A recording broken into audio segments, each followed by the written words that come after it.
আসসালামু আলাইকুম ভাইয়া, তোমাদের সবাইকে স্বাগতম জানাচ্ছি আজকের ক্লাসে। আমি তানজিম ওয়াসিদ। আজকে ভাই আমরা আলোচনা করব আমাদের টিস্যু তন্ত্র নিয়ে, এবং এই চ্যাপ্টারটা আমাদের জন্য যথেষ্ট ইজি একটা চ্যাপ্টার ছিল। এই চ্যাপ্টারের লাস্টের পার্টটা আমাদের জন্য অনেকের কাছে একটু কঠিন মনে হয়েছে, বাট অ্যাকচুয়ালি চ্যাপ্টারের মেডিকেলের জন্য আমার এত বেশি কিছু পড়ার দরকার নেই। বাট হয়টা কি, যেগুলো আমাদের পড়া দরকার আমরা ওই জিনিসগুলো কিন্তু এখানে স্কিপ করে আসছি, ঠিক আছে? কারণ এই চ্যাপ্টারটাকে আমরা অত বেশি গুরুত্ব দিই নাই। আচ্ছা, সো এই জন্য আমরা এই স্লাইডগুলোতে এভাবেই পড়াগুলোকে ইনক্লুড করছি, যেগুলো মোটামুটি তোমাদের মেডিকেলের একটা চ্যাপ্টার থেকে তোমাদের আমি বলতে পারি 90% যাতে তোমাদের কভার আপ হয়ে যায়, ঠিক আছে? 90% কভার আপ হয়ে যাবে। বাকিটা তুমি এখান থেকে যা যা আমি পড়াবো প্লাস এক্সট্রা যে জিনিসগুলো আমি তোমাদের দাগাই দিব, ওগুলো তুমি বই দাগাই ফেলবা এবং তুমি বারবার রিভাইজ দেবা, দ্যাটস ইট, আর কিছু না। এরপর সবচেয়ে বেশি যেটা জরুরি সেটা হচ্ছে প্র্যাকটিস করা, কারণ প্র্যাকটিস ছাড়া তুমি জীবনও পারবা না, ঠিক আছে? যত পারো শুধু এমসিকিউ প্র্যাকটিস করো, ঠিক আছে? আচ্ছা, আর কথা না বাড়াই আমরা আসি আজকে চ্যাপ্টারে টিস্যু এবং টিস্যু তন্ত্র নিয়ে, ঠিক আছে? সো এই চ্যাপ্টারটা শুরু করার আগে আমরা কিছু বেসিক কথা বলে নিব। যেমন আমরা সবাই জানি টিস্যু তন্ত্র আমি যখন তোমাদেরকে ক্লাসে পড়াইছিলাম তখন থেকে আশা করি তোমাদের মনে আছে, সেটা হচ্ছে আমি টিস্যুকে একের নামতা দিয়ে পড়াইছিলাম, তাই না? টিস্যু মিন্স কি? টিস্যু মিন্স হচ্ছে একের নামতা। কেন বলছিলাম? বিকজ হচ্ছে টিস্যু একই উৎস থেকে সৃষ্ট ছিল, তাই না? তাদের উৎস সেম থাকবে, ঠিক আছে? তারপর তাদের কাজ থাকবে এক, অর্থাৎ তাদের কাজ হবে এক, এবং তাদের ধর্ম হবে সেম, ঠিক আছে? অর্থাৎ সমধর্মী আর কি। এই ধর্ম মানে আবার ওই ধর্ম ভাইবো না। তাহলে এই তিনটা জিনিস যেটা মেনটেন করতেছে, এরকম একটা কোষ পুঞ্জকে আমরা কি বলতেছি? টিস্যু বলতেছি, ঠিক আছে? তাইলে ভাই আমরা তাহলে টিস্যুকে কি বলতেছি? আমি একের নামতা দিয়ে মনে করাইছিলাম আগেও। তাহলে কি তারা অবশ্যই একই রকম কাজে নিযুক্ত, তারা অবশ্যই একই উদ্দেশ্য, একই উৎস থেকে সৃষ্ট, এবং তারা অবশ্যই সমধর্মী, ঠিক আছে? এরকম একটা কোষগুচ্ছকে আমি কি বলছি? টিস্যু বলছি। এখন আমরা আমাদের এই ইন্টার লাইফে আমরা কি নিয়ে পড়াশোনা করছি? ভাজক টিস্যু নিয়ে পড়াশোনা করছি। কিন্তু যেহেতু ভাই আমরা এখন মেডিকেল অ্যাসপারেন্ট, সো আমাদের সরল টিস্যুটা একটু পড়তে হবে, যেটা আমরা ইন্টার লাইফে অতটা পড়ি নাই, ঠিক আছে? সরল টিস্যুর জাস্ট তোমরা উদাহরণগুলো একটু কষ্ট করে পড়ো, ঠিক আছে? আচ্ছা, তাহলে আমি মোটামুটি আমাদের ফার্স্টে পড়াগুলো শুরু করি। আমরা জানি এই যে টিস্যু, এই জিনিসটা আবিষ্কার করছে কি আমরা সবাই জানি, সেটা হচ্ছে বিজ্ঞানী হেনস্টেইন, ঠিক আছে? হেনস্টেইন। যদি তোমার এটা আগে জানা না থাকে তাহলে একটু কষ্ট করে লিখে নাও খাতার মধ্যে। খাতার মধ্যে যদি তুমি নোট করো তাহলে তোমার কি হবে? নোট ডাউন করলে তোমার পড়াশোনাগুলো একদম মাথায় সেট হয়ে যাবে, ঠিক আছে? আমি যখন তোমার পড়াশোনা করতাম, লাইক আমি এভাবে করতাম, তোমার এদিকে পড়তেছি, এদিকে আমি অটোমেটিক্যালি লিখতেছি। এমন না আমার লেখার কোনো দরকার আছে, বাট তা আমি পুরোপুরি লিখি, ঠিক আছে? সো লেখার কারণে হয় কি, জিনিসটা তুমি ধরো 2 ঘন্টা যেটা তোমার সময় লাগবে সেটা কিন্তু 1 ঘন্টায় কনভার্ট হয়ে যাবে, ঠিক আছে? সো এটা মাথায় রাখবা। তুমি সবকিছু লেখা ট্রাই করো, কারণ লিখলে মাথায় বেশি দিন থাকবে। আচ্ছা, তারপর টিস্যুটা আবিষ্কার করছে বিজ্ঞানী হেনস্টেইন, বাট টিস্যু নামকরণ করছেন কিন্তু জেভিয়ার। জেভিয়ার মাথায় রাখবা, ঠিক আছে? জেভিয়ার বিচেট, ঠিক আছে? আচ্ছা, জেভিয়ারটা মাথায় রাখো, তোমার আর কিছু লাগবে না। আর আমরা এটা কি জানি, টিস্যুর বৈশিষ্ট্যটা আমরা সবাই জানি, সেটা কি অবশ্যই এই যে জিনিসগুলো, এগুলো কিন্তু এখান থেকে মেডিকেল আসছে। সো এটা দিয়ে আমি ফার্স্টে আমার পড়া শুরু করছি। সেটা কি? একই উৎস, সমধর্মী, একই ধরনের কাজ সম্পন্নকারী, অবিচ্ছিন্ন কোষগুচ্ছ। এই 4টা লাইন একদম মাথায় সেট করে ফেলো। আমি জানি তোমরা সবাই জানো, বাট মাথায় সেট করে ফেলো, কারণ নিচের কোনটি সঠিক বা নিচের কোনটি সঠিক নয় টিস্যুর ক্ষেত্রে এরকম দিয়ে তোমাকে কোয়েশ্চেন ধরবে, ঠিক আছে? কোয়েশ্চেন আসবে। আচ্ছা, এখন আমরা জানি টিস্যু প্রধানত 2 প্রকার, একটা হচ্ছে ভাজক টিস্যু আর একটা হচ্ছে স্থায়ী টিস্যু, ঠিক আছে? আচ্ছা, সো ভাজক টিস্যু, স্থায়ী টিস্যু দুটো নিয়ে আমার পড়াশোনা করতে হবে। আমি তোমাকে ওই যে বললাম সরল টিস্যু, আমি অ্যাকচুয়ালি ভাই মিন করছি স্থায়ী টিস্যু, ঠিক আছে? স্থায়ী টিস্যুর মধ্যে তো আবার বিভিন্ন ডিফারেন্সিয়েট আছে। আচ্ছা, যাই হোক, তাহলে ফার্স্টে আমরা ভাজক টিস্যু নিয়ে পড়াশোনা করতেছি। আমরা জানি ভাজক মানে যে বিভাজিত হচ্ছে, তাই না? তাহলে টিস্যুর যে প্রকারটা অ্যাকচুয়ালি বিভাজিত হচ্ছে তাকে আমরা কি বলতেছিলাম? ভাজক টিস্যু বলতেছিলাম। এবং ভাজক টিস্যুর একটা নাম কি, যেটা খুবই গুরুত্বপূর্ণ, সেটা হচ্ছে মেরিস্টেম, তাই না? কি নাম? ভাজক টিস্যুর একটা নাম কি? মেরিস্টেম। এটা আমরা অনেকেই বই যখন আমরা পড়ি তখন আমরা জিনিসটা খেয়াল করি না, তাই না? বই যখন আমরা পড়ি জিনিসটা খেয়াল করি না। মাথায় রাখবা, ভাজক টিস্যুর একটা নাম মেরিস্টেম। এই পড়াটা যখন আমরা জিন প্রযুক্তি অর্থাৎ টিস্যু কালচার যখন পড়ছিলাম তখনই কিন্তু এই পড়াটা পড়ছিলাম, তাই না? তোমার ভাই মনে আছে ওই যে তোমাদের আমি পড়াইছিলাম মেরিস্টেম কালচার,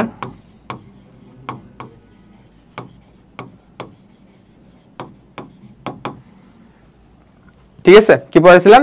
মেরিস্টেম কালচারটা কিন্তু পড়ানো হয়েছিল। আচ্ছা, মেরিস্টেম কালচারটা তোমাদের আশা করি মনে আছে। এটা কি জন্য করা হচ্ছিল এই ধরনের কালচার? যাতে আমি সবচেয়ে বিশুদ্ধ অর্থাৎ পুরোপুরি জীবাণুমুক্ত আমি যদি একটা গাছের চারা পেতে চাই, অবশ্যই আমার কি করা লাগবে? মেরিস্টেম কালচার করা লাগবে, ঠিক আছে? আচ্ছা, তাহলে জিনিসটা আমি বুঝতে পারছি, এবং এটা অবশ্যই একটা কি ভাজক টিস্যু, কারণ আমরা জানি মেরিস্টেম ছিল কোথায়, একদম অগ্রভাগে, শীর্ষস্থ পাতা, একদম কচি পাতা কিংবা একদম শীর্ষস্থ কাণ্ড, এগুলাতে আমরা কি মেরিস্টেম টিস্যুটা পাচ্ছিলাম, তাই না? এটাই তো এক ধরনের ভাজক টিস্যু অবশ্যই। আচ্ছা, তাহলে এখন আমরা জানা লাগবে কোথায় কোথায় আমরা ভাজক টিস্যুগুলো পাবো, এটা খুবই গুরুত্বপূর্ণ, এটা স্টার মার্ক ডিজার্ভ করে, তাই না? কোথায় কোথায়? কাণ্ড এবং মূলের শীর্ষে, মাথায় রাখতে হবে, মূলের ক্ষেত্রে আলাদা নাম, কাণ্ডের ক্ষেত্রে আলাদা নাম, এগুলো আমরা পরে পড়বো। কচি পাতায়, পুষ্প, কাণ্ডমুকুল, পর্বমধ্য এবং কাণ্ডের পরিধিতে আমরা কি পাচ্ছি, ভাজক টিস্যু পাচ্ছি। এই যে ইনফরমেশনগুলা খুব ভালো করে মাথায় রাখতে হবে, ঠিক আছে? আচ্ছা, শীর্ষস্থ ভাজক টিস্যু আরেকটা নাম কি আমরা এপিক্যাল ভাজক টিস্যু বলি, ঠিক আছে? এপিক্যাল ভাজক টিস্যু, এবং এটাই সব ধরনের টিস্যুর উৎস, এগুলো আমি পড়াবো, সমস্যা নাই, জাস্ট এখন এমসিকিউর জন্য লাইনগুলো মাথায় রাখো, ঠিক আছে? আচ্ছা, শীর্ষস্থ ভাজক টিস্যু, আমরা যখন ভাজক টিস্যু বিভিন্ন টাইপ পড়বো তখন জিনিসগুলো আশা করে পড়বো। শীর্ষস্থ ভাজক টিস্যু, পার্শ্বীয় ভাজক টিস্যু, তাই না? এগুলো আমরা পড়ছি। একটা হচ্ছে ইন্টারক্যালোরি টিস্যু, ঠিক আছে, ভাজক টিস্যু টাইপের মধ্যে আর কি।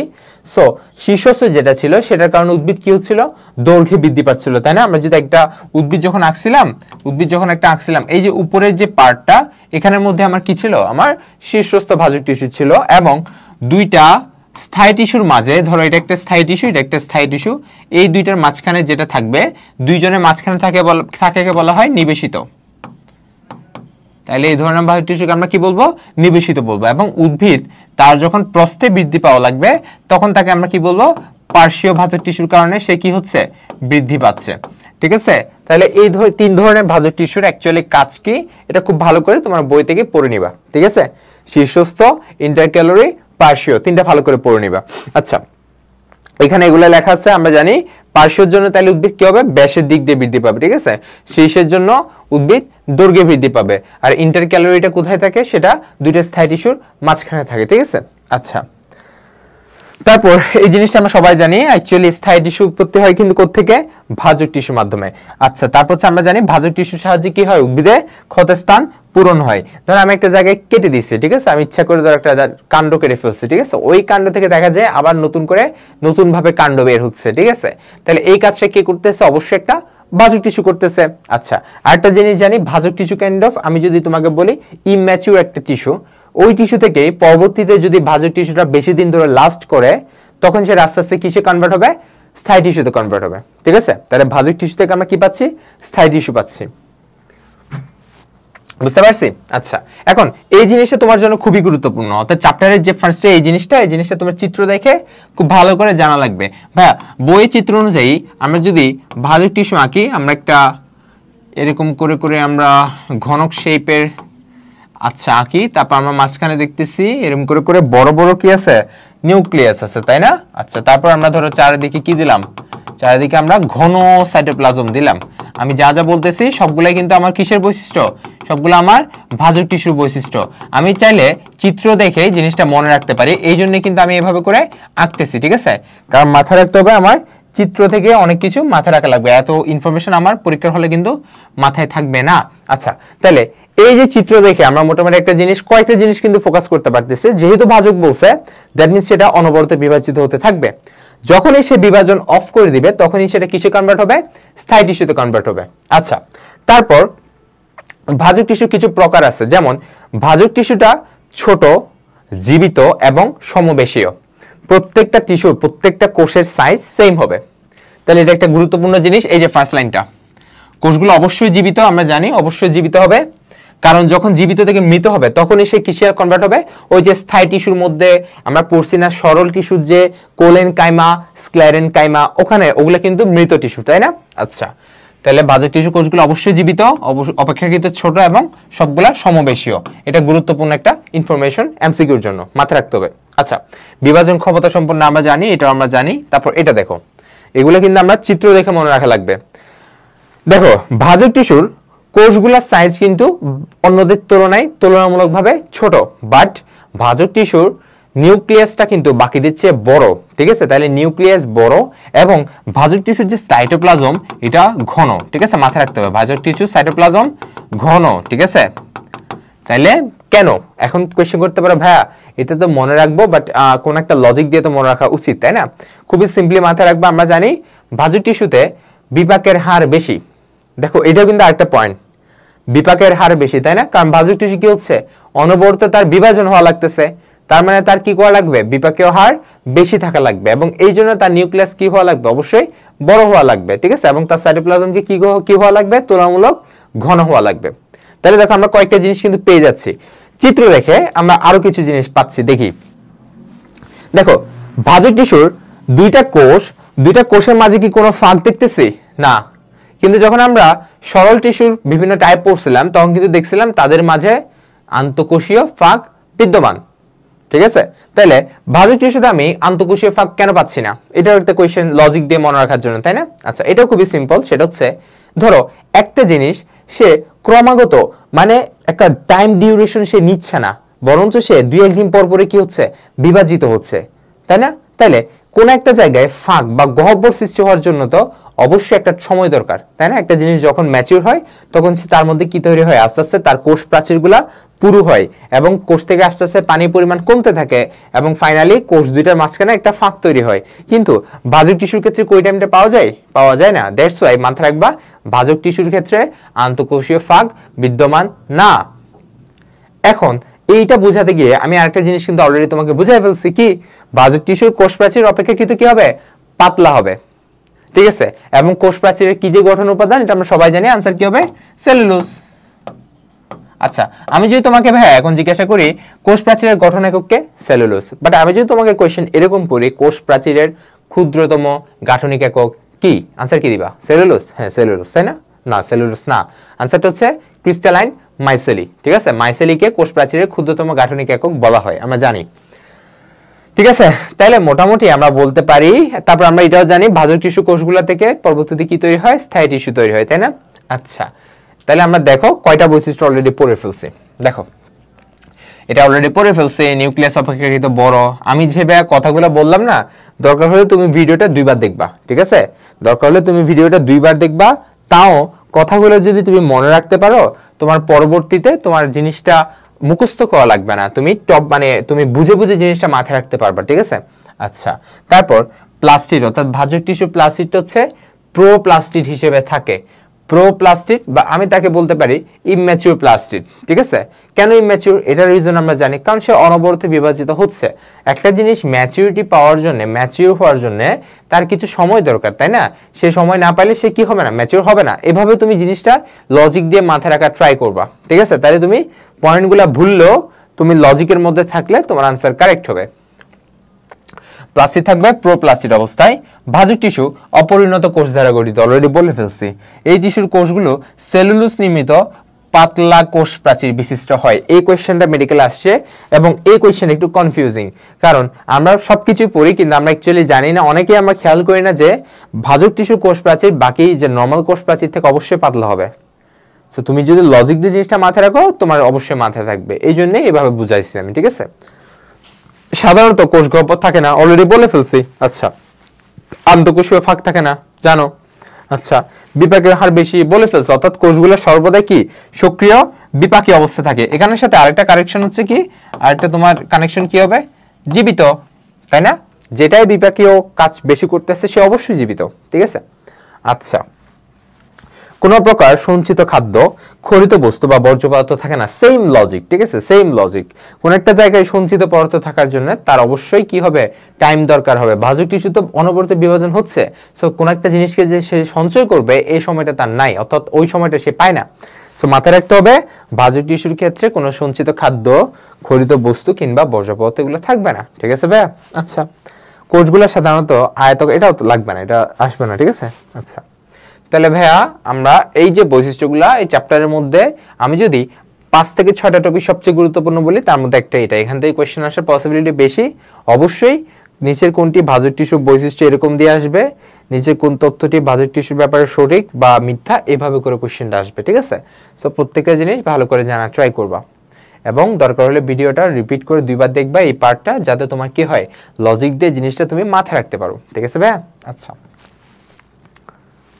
আসি এবার ভাজক টিস্যুর প্রকারভেদ। আচ্ছা, এখানে একটা জিনিস মাথায় রাখবা, তোমার প্রকারভেদ যখন পড়বো আমাদের যত রকম প্রকারভেদ আছে মোটামুটি সবগুলা কি 3 প্রকার। ভাজক টিস্যুকে আমি যত রকম ভাবে ভাগ করতেছি না কেন সবগুলোর ক্ষেত্রেই 3 প্রকার। তাহলে এটা একটা আমার জন্য সহজ হয়ে গেছে না, যে আমি যাই ভাবে মাথায় রাখা ট্রাই করি না কেন আনসার কি হবে তিন প্রকার, ঠিক আছে। আচ্ছা, এখন প্রত্যেকটা আবার আলাদা আলাদা বিষয় আছে। যেমন আমি যদি তোমাকে বলি উৎপত্তি অনুসারে নিচের কোনটি ভাজক টিস্যুর প্রকারভেদের মধ্যে পড়ে না, ঠিক আছে। এই জিনিসটার জন্য তোমার প্রত্যেকটার পার্টের প্রত্যেকটা অপশনগুলো মাথায় রাখতে হবে। যেমন আমি যদি তোমাকে উৎপত্তি অনুসারে বলি তাহলে কয় রকম? তিন রকম। কি কি? প্রারম্ভিক, প্রাথমিক, সেকেন্ডারি, তাই না? তিন ধরনের ভাজক টিস্যু আছে। কি কি? প্রারম্ভিক, প্রাইমারি অথবা প্রাথমিক বা সেকেন্ডারি, তাই না? আচ্ছা, তাহলে এখন আমার প্রত্যেকটা জিনিস আমার পড়াশোনা করতে হবে। যেমন প্রারম্ভিক নিয়ে মাথায় রাখবা, এখান থেকেই দেখো এই অঞ্চল থেকে এই লাইনটা, এই অঞ্চল থেকে বৃদ্ধির সূচনা হয়, এটা মাথায় রাখা লাগবে। আর প্রাথমিক বা প্রাইমারিটা হচ্ছে সবচেয়ে গুরুত্বপূর্ণ, কারণ প্রারম্ভিক থেকে প্রাইমারি তৈরি হয়, এটা কিন্তু সিরিয়ালি দেওয়া আছে, ঠিক আছে। ফার্স্টে কিন্তু প্রারম্ভিক তৈরি হয়, কিন্তু তারপরে প্রারম্ভিক থেকে কি তৈরি হয়? প্রাইমারি বা প্রাথমিক ভাজক টিস্যু তৈরি হয়। এখন মজার বিষয় হচ্ছে এই প্রারম্ভিক এই জিনিসটা নিয়ে আমরা একটু কনফিউজ হই, যে তোমাকে জিজ্ঞাসা করবে কোন ভাজক টিস্যুটা ভ্রূণ অবস্থায় উৎপত্তি লাভ করে। কোন অবস্থায়? দেখো ভাইয়া, ভ্রূণ অবস্থায়, ঠিক আছে। এখন ভ্রূণ অবস্থায় দেখে আমরা একটা জিনিস কনফিউজ হয়ে যাব, কি মনে করবো আমরা? কি আনসার কি হবে? প্রারম্ভিক, কারণ আমরা তো জানি কি প্রারম্ভিক দিয়ে সবকিছু কি শুরু হচ্ছে, তাই না? কিন্তু আনসারটা হবে কি? প্রাইমারি, ঠিক আছে। এটা ভুল করা যাবে না। তাহলে প্রাইমারি বা প্রাথমিকটা হচ্ছে কি আমাদের ভ্রূণ অবস্থায় উৎপত্তি লাভ করে। এটা কিন্তু একটা গুরুত্বপূর্ণ একটা কি ইনফরমেশন, মাথা রাখা লাগবে। আচ্ছা, সেকেন্ডারি, ঠিক আছে। সেকেন্ডারি বিষয়ে মাথা রাখতে হবে দুই তিনটা জিনিস সেকেন্ডারি বিষয় খুবই গুরুত্বপূর্ণ। সেকেন্ডারি বিষয় এই যে দেখো, যেখানে আছে স্থায়ী টিস্যু থেকে এরা সৃষ্টি হয়, ঠিক আছে। সেকেন্ডারি টিস্যু তাহলে কোত্থেকে সৃষ্টি হচ্ছে? স্থায়ী টিস্যু থেকে, বুঝতে পারছি। আচ্ছা, তারপর একটা মাথায় রাখতে হবে সেকেন্ডারি ভাজক টিস্যুর উদাহরণ, খুবই গুরুত্বপূর্ণ। কক ক্যাম্বিয়াম, ইন্টারফেসিকুলার ক্যাম্বিয়াম, অতিরিক্ত ক্যাম্বিয়াম। আচ্ছা, তাহলে ভাইয়া ক্যাম্বিয়ামটা কি? ক্যাম্বিয়ামটা হচ্ছে আনডিফারেন্সিয়েটেড সেল, বুঝছো? ইংলিশে বলতে গেলে আনডিফারেন্সিয়েটেড সেলস, ঠিক আছে। মানে ওগুলো হচ্ছে তোমার কিছু বিশেষ কোষ গুচ্ছ, যেগুলো হচ্ছে যেখানে যেমন প্রয়োজন সেখানে সে ওভাবেই কনভার্ট হইতে পারবে, ঠিক আছে। এখন ক্যাম্বিয়ামটা যদি আমি তোমাকে বাস্তব উদাহরণ বোঝাতে চাই, আশা করি আমরা সবাই ধরো বট গাছ কিংবা ওষুধ গাছ এগুলো যখন বড় হয় তখন ভাই দেখছিলাম আমরা ওই যে বাইরে যেটাকে আমরা কি বলি, এই ধরো একটা গাছ, তো গাছের বাইরে এম করে করে একটা কি বাকলের লেয়ার তৈরি হয় না? বাকল তৈরি হয় না, একটা কালো কালারের বাকল, ওই জিনিসটাই বেসিক্যালি কি? ক্যাম্বিয়াম। একদম স্পেসিফিক বললে এটা হচ্ছে কি? কর্ক ক্যাম্বিয়াম, ঠিক আছে। এটা হচ্ছে একটা ইনফরমেশন। তাহলে আমরা বুঝছি ভাই ক্যাম্বিয়ামটা কি। আশা করি অনেকেই জানো ক্যাম্বিয়াম কি, আবার অনেকে জানো না। আবার আরেকটা জিনিস মাথায় রাখতে হবে, ক্যাম্বিয়াম থাকে কই? একটা হচ্ছে তো বাইরে থাকতে পারে, আবার নরমালি ক্যাম্বিয়াম থাকে মাথায় রাখতে হবে জাইলেম এবং ফ্লোয়েমের মাঝখানে। ওই যে জাইলেম এবং ফ্লোয়েম যে এই যে ভাস্কুলার টিস্যু আছে না, ওই ভাস্কুলার টিস্যুর মাঝখানে কি থাকে? ক্যাম্বিয়াম থাকে, তাহলে মাঝে থাকে। তাহলে ভাইয়া এই দুইটা ইনফরমেশন আমার অবশ্যই ক্যাম্বিয়াম সম্পর্কে মাথায় রাখা লাগবে, ঠিক আছে। একটা তো আমরা কর্ক ক্যাম্বিয়াম চিনছি, আর যে ইন্টারফেসিকুলার ক্যাম্বিয়াম, তারপর আরো যা যা ক্যাম্বিয়াম আছে সবকিছু হচ্ছে কোথায় থাকে? আমাদের জাইলেম এবং ফ্লোয়েম যে ভাস্কুলার টিস্যু তাদের মাঝখানে ক্যাম্বিয়াম থাকে। সে অনুযায়ী কিন্তু থাকে কিংবা থাকে না, তার ভিত্তিতেও কিন্তু আমরা কি বিভিন্ন রকম ভাস্কুলার টিস্যুকে ভাগ করতে পারি, তাই না? সমপার্শ্বীয়, সমদ্বিপার্শ্বীয়, এভাবে। তাহলে ভাইয়া এগুলো কিন্তু আমার জানা লাগবে। একদম যে ইনফরমেশনগুলো তোমার জন্য গুরুত্বপূর্ণ ওগুলো এখানে ইনক্লুড করা হয়েছে, ঠিক আছে। আচ্ছা, এবার আসি আমরা অবস্থান অনুসারে। বলছি ভাইয়া যাই বলুক না কেন তুমি তিন প্রকার দিবা। তাহলে অবস্থান অনুসারে মানে কি? কোন ভাজক টিস্যু কোন জায়গায় আছে, এটা তো আমরা জানি। শীর্ষস্থ, পার্শ্বীয়, ইন্টারক্যালোরি, এই তিনটা সম্পর্কে আমি অলরেডি আগেই এই চ্যাপ্টারের শুরুতে কিন্তু ব্যাখ্যা দিয়ে দিছি। তাহলে শীর্ষস্থ তোমার জাস্ট মাথায় রাখতে হবে, এই যে শীর্ষস্থ এটাও তো কোন একটা ভাজক টিস্যু টাইপের মধ্যে পড়বে। ওয়েদার এটা সেকেন্ডারি হইতে পারে, কিংবা প্রাইমারি হইতে পারে, কিংবা প্রারম্ভিক হইতে পারে, তাই না? প্রারম্ভিক এখান থেকে মাথা থেকে বাদ দাও, নয়তো প্রাইমারি হবে নয়তো সেকেন্ডারি হবে, ঠিক আছে। আচ্ছা, তাহলে শীর্ষস্থ যেটা সেটা অবশ্যই কি একটা প্রাইমারি ভাজক টিস্যু, এটাই হচ্ছে এখান থেকে সবচেয়ে গুরুত্বপূর্ণ। তারপর শীর্ষটার কাজ কি সেটা গুরুত্বপূর্ণ, আমরা জানি দৈর্ঘ্যে বৃদ্ধি পায়। তারপর ইন্টার ক্যালোরি ভাজক টিস্যু, সেটা অলরেডি আমি চিত্র দিয়ে তোমাকে দেখাই দিয়েছিলাম, আশা করি মনে আছে। এরকম করে যখন আমি একটা চিত্র আঁকছিলাম, ধরো উপরে স্থায়ী নিচে স্থায়ী, আর দুইটার মাঝখানে কি আছে? ভাজক টিস্যু বাসছে, ঠিক আছে। আচ্ছা, বুঝতে পেরেছি। তাহলে তাকে আমরা কি বলতেছি? নিবেশিত বা ইন্টার ক্যালোরি ভাজক টিস্যু। এখন এই ধরনের ভাজক টিস্যু কই পাওয়া যায়? এটা খুবই গুরুত্বপূর্ণ, ঠিক আছে। এখানে আছে হয়তো আমি দিছি, এই যে এটা ঘাস জাতীয় উদ্ভিদ, খুবই গুরুত্বপূর্ণ। আমরা আশা করি মনে আছে ঘাস জাতীয় উদ্ভিদের আমাদের বইয়ের মধ্যে ইনক্লুড করা আছে ঘাস জাতীয় উদ্ভিদ কোন গোত্রের অন্তর্গত, তাই না? আমরা জানি পোয়াসিয়াই, সো তোমাকে ভাইয়া কোয়েশ্চেনটা এভাবে করে না দিয়েও তোমাকে ডিরেক্ট গুত্র দিয়ে দিতে পারে। সো এইভাবে দিলে তুমি মনে করবে হয়তো বা কোয়েশ্চেনটা কঠিন হয়েছে, বাট অ্যাকচুয়ালি কোয়েশ্চেন তো কঠিন হয় নাই, কোয়েশ্চেন তো ইজি, তাই না? জাস্ট আমি ধরতে পারতেছি না। তাহলে ঘাস জাতীয় উদ্ভিদ, পাইন গাছ আমরা সবাই জানি, হর্সটেল প্রভৃতি উদ্ভিদের পত্রমূল, মধ্যপর্বের গোড়া, পর্বসন্ধিতে এবং ফুলের বোটায় কি থাকে? আমাদের ইন্টারক্যালারি বা নিবেশিত ভাজক টিস্যুগুলো থাকে। এবং আরেকটা জিনিস মাথায় রাখতে হবে, এই যে ইন্টারক্যালারি গুলো কোথা থেকে তৈরি হয়? সেগুলো হচ্ছে শীর্ষস্থ ভাজক টিস্যু কনভার্ট হয়ে, এখানে দেয়া আছে শীর্ষস্থ ভাজক টিস্যু থেকে এরা তৈরি হয়। কেন? ওই যে ধরো নিচ থেকে তো একটা গাছ এভাবে উপর উঠতেছে, তাই না? সো ও তো উপরে উঠে এখানে শীর্ষস্থতে চলে গেছে, বাট ও আগেরও কোন একটা অবস্থাতে কি ছিল? অর্থাৎ ইন্টারক্যালারি বা নিবেশিত যেটা, সেটা কোন একটা অবস্থানে সে শীর্ষতে ছিল, তাই না? সো আলটিমেটলি আমি বলতে পারি নিবেশিত যেটা সেটা সৃষ্টি হয়েছে কোথা থেকে? শীর্ষস্থ থেকে। সিম্পল, কারণ উদ্ভিদ তো এভাবে বড় হচ্ছে, তাই না? নিচ থেকে উপরে বড় হচ্ছে। তারপরে আসি পার্শ্বীয়।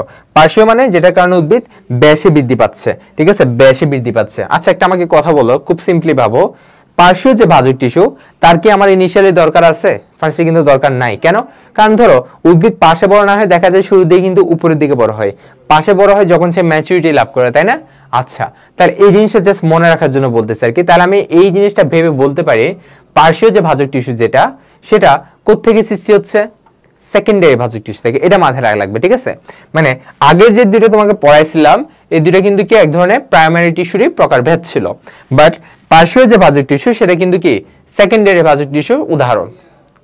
বুঝতে পারছি ভাই? এই জিনিসটা আমার জানা লাগবে, কারণ আমরা ধরো জানি পার্শ্বীয় মানে কি উদ্ভিদ ব্যাসে বৃদ্ধি পাচ্ছে, ঠিক আছে? ধরো একটা বট গাছে এত বড় হইলো, সে মানে কি ম্যাচিউর হইলো, তখন তার পার্শ্বীয় ভাজক টিস্যুগুলো অনবরত কাজ করতেছে। তাহলে এই যে বৃদ্ধি যেটা, সে অবশ্যই কি সেকেন্ডারি বৃদ্ধি। আমি ইভেন সবখানে পড়াইছি, যেখানে আমি সেকেন্ডারি ওয়ার্ডটা নিছি সেখানে আমাদের মাথা রাখা দরকার ছিল, ধরো আমি কোষ প্রাচীর, ঠিক আছে? কোষ প্রাচীরের সেকেন্ডারি যে প্রাচীর, যেটা মনে আছে সব ক্ষেত্রেই সেকেন্ডারি প্রাচীর হয় না, যেমন ভাজক কোষ কিংবা অধিক মাত্রায় বিপাকীয় যেসব কোষ, তাদের ক্ষেত্রে কোষ প্রাচীরে সেকেন্ডারি কোষ প্রাচীর তৈরি হয় না, তাই না? এই জন্যই ভাজক টিস্যুদের কি হয়? কোষ প্রাচীর পাতলা হয়, ঠিক আছে? আচ্ছা, তাহলে এদের বিভাজনের কারণে উদ্ভিদের সেকেন্ডারি বৃদ্ধি ঘটে, মূল এবং কাণ্ডের প্রস্থে এরা কি বৃদ্ধি পায়। তারপর যত জায়গায় সেকেন্ডারি রিলেটেড, সেখানে মাথায় রাখবো আনসার কি? ক্যাম্বিয়াম। উদাহরণ কি? ক্যাম্বিয়াম। ইন্টারফেসিকুলার ক্যাম্বিয়াম হইতে পারে, ক ক্যাম্বিয়াম হইতে পারে, বাট ক্যাম্বিয়াম, ঠিক আছে? এটা মাথায় রাখবা যখনই কি সেকেন্ডারি জিনিসটা আসবে, ঠিক আছে? আচ্ছা, মানে ম্যাচুরিটির পরে। সো আশা করি আমরা এই পড়াগুলো খুব ভালো করে পারবো। এখন আমার এত ভুংভাং পড়ার দরকার নেই, বাট ইনফরমেশন যেগুলো দরকার আমি ওগুলো ইনক্লুড করাইছি এবং ওগুলাই পড়তে হবে, ঠিক আছে? আসি এবার, এটা খুব গুরুত্বপূর্ণ, এখান থেকে মেডিকেল আসছে, আগের পার্ট থেকে আসছে, বাট আগের পার্ট থেকে কোয়েশ্চেনটা একটু ঘুরাই দিছে, সো এটা একটু কঠিন ছিল, ঠিক আছে? বাট এখান থেকে যে কোয়েশ্চেনটি দিছে খুবই ইজি কোয়েশ্চেন, এবং আমরা সবাই জিনিসটা আশা করি পারবো। দেখো,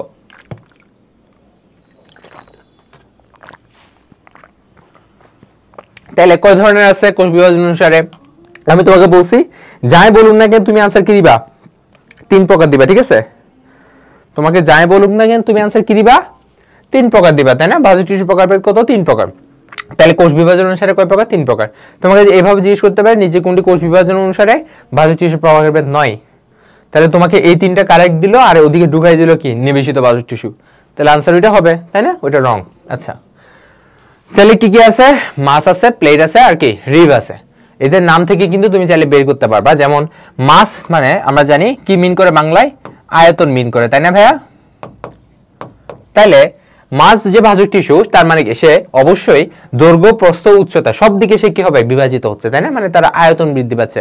উদ্ভিদের কি বৃদ্ধি পাচ্ছে? আয়তন বৃদ্ধি পাচ্ছে। তাহলে এটার উদাহরণ খুবই গুরুত্বপূর্ণ।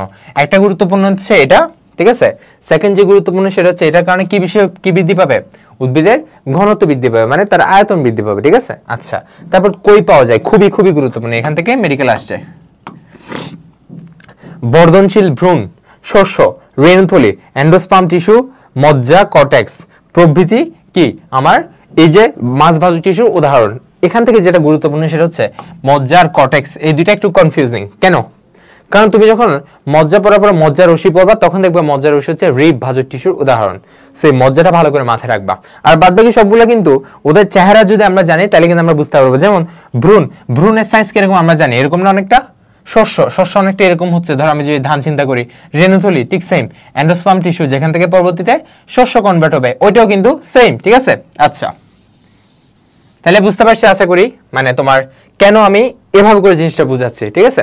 আচ্ছা, তারপর আসি ভাইয়া প্লেট, তারপর আসি আমাদের প্লেট ভাজক টিস্যু।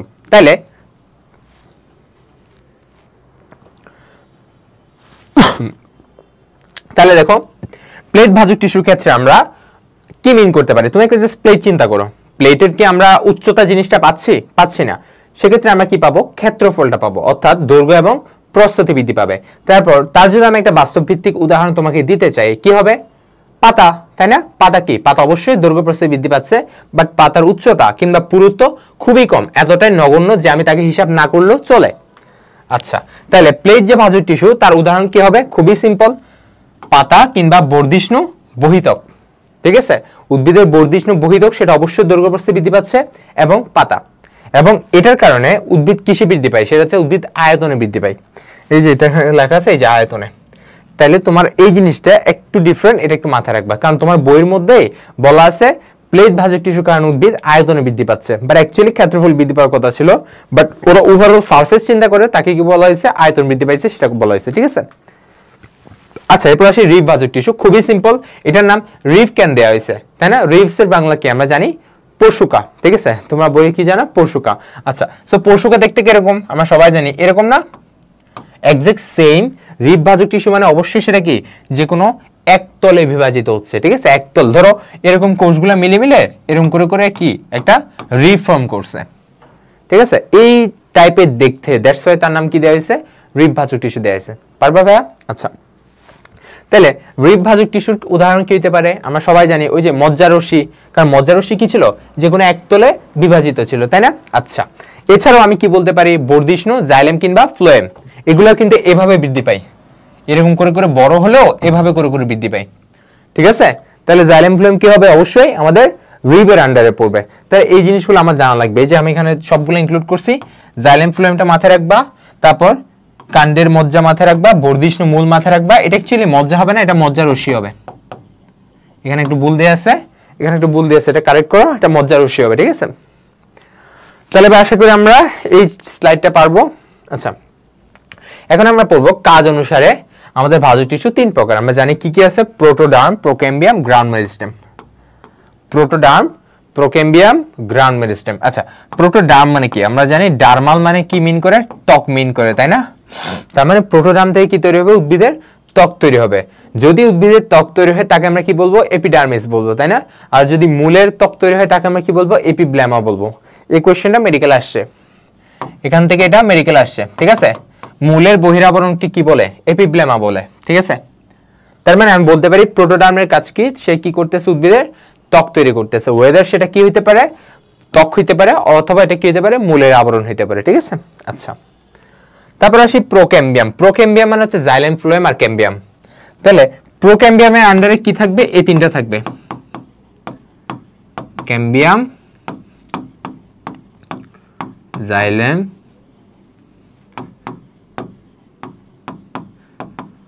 ফ্লোয়েম, ঠিক আছে। তাইলে আমাদের প্রোক্যাম্বিয়ামের আন্ডারে কি কি আছে, প্রোক্যাম্বিয়ামের আন্ডারে ক্যাম্বিয়াম আছে, জাইলেম আছে, ফ্লোয়েম আছে, ঠিক আছে। আচ্ছা, তারপর আসি গ্রাউন্ড মেরিস্টেম।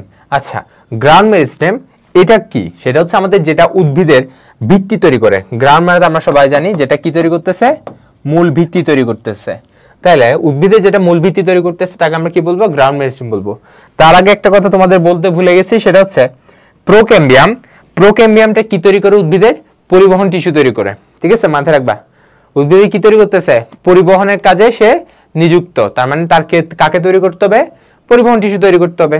আচ্ছা, আর গ্রাউন্ডটা কাকে তৈরি করবে, ওই যে স্বাভাবিক উদ্ভিদের ভিতরে যে পার্টগুলা, কর্টেক্স, মজ্জা, মজ্জারশ্মি, এগুলা কে তৈরি করবে, গ্রাউন্ড মেরিস্টেম তৈরি করবে, ঠিক আছে। আচ্ছা, আচ্ছা, এখান থেকে একটা জিনিস মাথায় রাখবা, সেটা হচ্ছে আমাদের প্রোক্যাম্বিয়াম যেটা, সেটা হচ্ছে কি পেরিব্লেম নামক ভাজক টিস্যু থেকে তৈরি, তাই না? পেরিব্লেম নামক ভাজক টিস্যু থেকে এরা তৈরি হয়েছে, ঠিক আছে। আচ্ছা, এই জিনিসটা মাথায় রাখবা। এবারে আসি আমরা, যেহেতু আমি তোমাকে বলছি হালকা পাতলা স্থায়ী টিস্যুর বৈশিষ্ট্য তোমার পড়া লাগবে, ঠিক আছে। সো হালকা পাতলা স্থায়ী টিস্যু বৈশিষ্ট্য আমরা পড়ে নিই। স্থায়ী টিস্যু আমরা জানি কোত্থেকে তৈরি হয়েছে, ভাজক টিস্যু থেকে তৈরি হয়েছে, যেটা আমাদের বিভাজনে অক্ষম, ঠিক আছে। আচ্ছা, আমি যেগুলা তোমার যে ভাজক টিস্যুর প্রকারভেদ বলছিলাম, তুমি তার ঠিক বিপরীত টাইপে তুমি স্থায়ী টিস্যু চিন্তা করতে পারো। এই যে আমাদের কিছু ভিন্নতাও আছে, ঠিক আছে। যেমন এটা জীবিত হইতে পারে কিংবা মৃত হইতে পারে। সো এই জিনিসটা মাথায় রাখবা না যে আমার স্থায়ী টিস্যু মানেই কি সে মৃত, এটা কিন্তু মাথায় রাখা যাবে না। বিকজ আমরা যদি স্থায়ী টিস্যু প্রকারভেদের মধ্যে সরল টিস্যুর মধ্যে আমরা যদি প্যারেনকাইমা দেখি,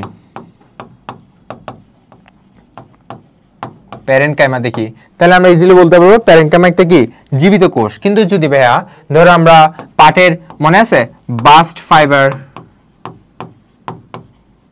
কিংবা আমাদের যদি মনে থাকে জাইলেম ফাইবার, মনে আছে না, এগুলো যখন আমরা পড়ছিলাম তখন আমরা জানি এগুলো কোন ধরনের কোষ, এগুলো মৃত কোষ, ঠিক আছে। এগুলো মাথায় রাখা লাগবে। সো স্থায়ী টিস্যু জীবিত হইতে পারে কিংবা মৃত হইতে পারে, বাট অবশ্যই ভাজক টিস্যু সবসময় কি অবশ্যই জীবিত হওয়া লাগবে। ওকে, তারপর মৃত কোষ যেটা, সেটা অবশ্যই কি বিহীন, প্রোটোপ্লাজম বিহীন, দ্যাটস ওয়াই সে কি হইছে মৃত কোষ হইছে। আচ্ছা, স্থায়ী টিস্যুর কোষগুলো ওই যে ভাজক টিস্যু উল্টা ভাববার কি, অবশ্যই কোষগুলো যে কোষ প্রাচীর সে পুরো হবে, ঠিক আছে। অর্থাৎ তাদের সেকেন্ডারি প্রাচীরটা থাকবে,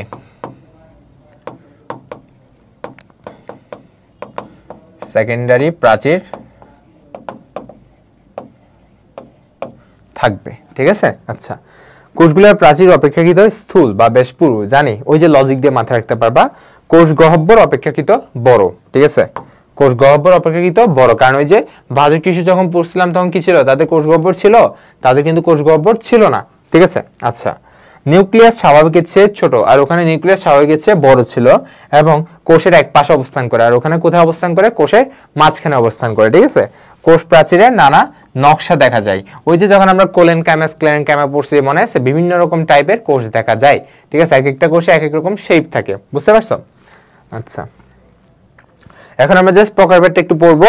আমাদের স্থায়ী টিস্যুর মধ্যে সরল হইতে পারে, জটিল হইতে পারে, কিংবা ক্ষরণকারী বা নিঃস্রাবী টিস্যু হইতে পারে। ক্ষরণকারী মানে যেগুলো বিভিন্ন রকম গ্রন্থি, যেমন হচ্ছে গ্রন্থি টিস্যু, আমরা জানি গ্রন্থি টিস্যু থেকে বিভিন্ন রকম পদার্থ, তরল পদার্থ ক্ষরণ হচ্ছে, কিংবা তরুক্ষীর যেমন রেজিন, ঠিক আছে, এখান থেকেও আমাদের বিভিন্ন রকম পদার্থ ক্ষরণ হচ্ছে, তাই না। তো আমাদের ক্ষরণকারী টিস্যুটা আলাদা করে একটু পড়বা, এটা একটু গুরুত্বপূর্ণ। সেটা হচ্ছে আবার দুই রকম, একটা হচ্ছে তরুক্ষীর, একটা হচ্ছে গ্রন্থি টিস্যু। আর সরল টিস্যুতে আমরা সবাই ভালো করে পড়ছি প্যারেনকাইমা, কোলেনকাইমা, স্ক্লেরেনকাইমা।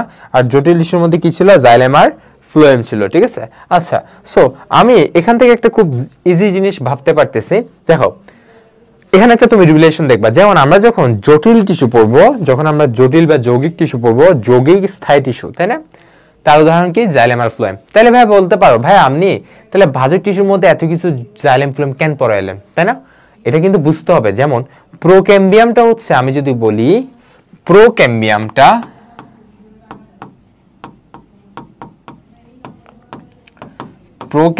হচ্ছে, আমি বলতে পারি জাইলেম আর ফ্লোয়েমের বাবা, ঠিক আছে। অর্থাৎ আমরা জানি ক্যাম্বিয়ামটা হচ্ছে যে কোনো রকম সে কোষের কনভার্ট হইতে পারে কাজ অনুসারে, স্থান অনুসারে, ঠিক আছে।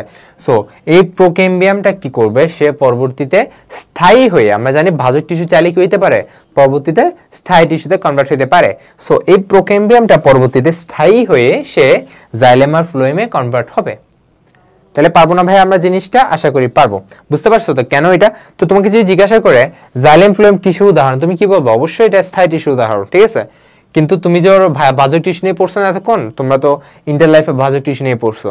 সো এই জন্য তুমি আবার কনফিউজ হয়ে এগুলাকে কিসের মধ্যে ফেলে দিও না, ভাজক টিস্যুর মধ্যে ফেলে দিও না, ঠিক আছে। আচ্ছা, এই জন্যই আমরা এই চারটাকে ইনক্লুড করছি এখানে। আচ্ছা, তারপর দেখো, আমরা জানি আমরা যে টিস্যু তন্ত্র নিয়ে এখন যদি আমরা পড়াশোনা করি, যে তন্ত্রে আমরা কি টিস্যু নিয়ে বিভিন্ন রকম আলোচনা করব, তাদের কাজ, তাদের উৎপত্তি বা তাদের গঠন, এগুলো নিয়ে আলোচনা করতেছি, ওটাকে আমরা টিস্যু সিস্টেমের মধ্যে ফেলতেছি। আচ্ছা, সো এই যে টিস্যু তন্ত্র জিনিসটা ফার্স্টে আলোচনা কে আনছে, বিজ্ঞানী স্যাক্স, তাই না। আচ্ছা, বিজ্ঞানী স্যাক্স, এই নামটা জানা লাগবে আমাদের।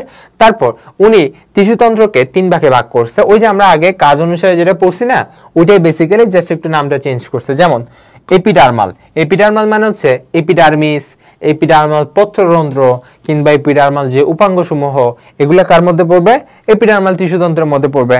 তারপর গ্রাউন্ড বা ভিত্তি, ভিত্তির মধ্যে কোনগুলো পড়বে? ওই যে আমাদের তোমরা এই চ্যাপ্টার লাস্টে গিয়ে পড়বা, যেহেতু তোমরা ইন্টারে পড়ার আমরা সবাই জানি আমাদের বহিঃস্থলীয় অঞ্চল আছে, আর একটা কি আছে? অন্তঃস্থলীয় অঞ্চল আছে, তাই না? আবার এই অন্তঃস্থলীয় অঞ্চলের মধ্যে আবার অনেক কিছু আছে, যেমন আমাদের জাইলেম আছে, ফ্লোয়েম আছে। তো এই সবগুলা মিলায়া আমরা তাকে কিসের মধ্যে ফেলতেছি?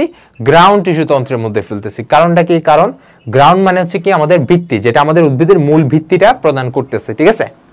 আচ্ছা, তারপর আসি ভাস্কুলার বা পরিবহন, তাই না? ভাস্কুলার বা পরিবহনকে আমরা তিনটা ভাগে ভাগ করেছি, যেমন সংযুক্ত টাইপের আছে, অরিও আছে, একটা কি আছে? কেন্দ্রিক আছে। এগুলো নিয়ে আমরা পড়াশোনা করবো, সমস্যা নেই। জাস্ট এখন টাইপটা মাথায় রাখো।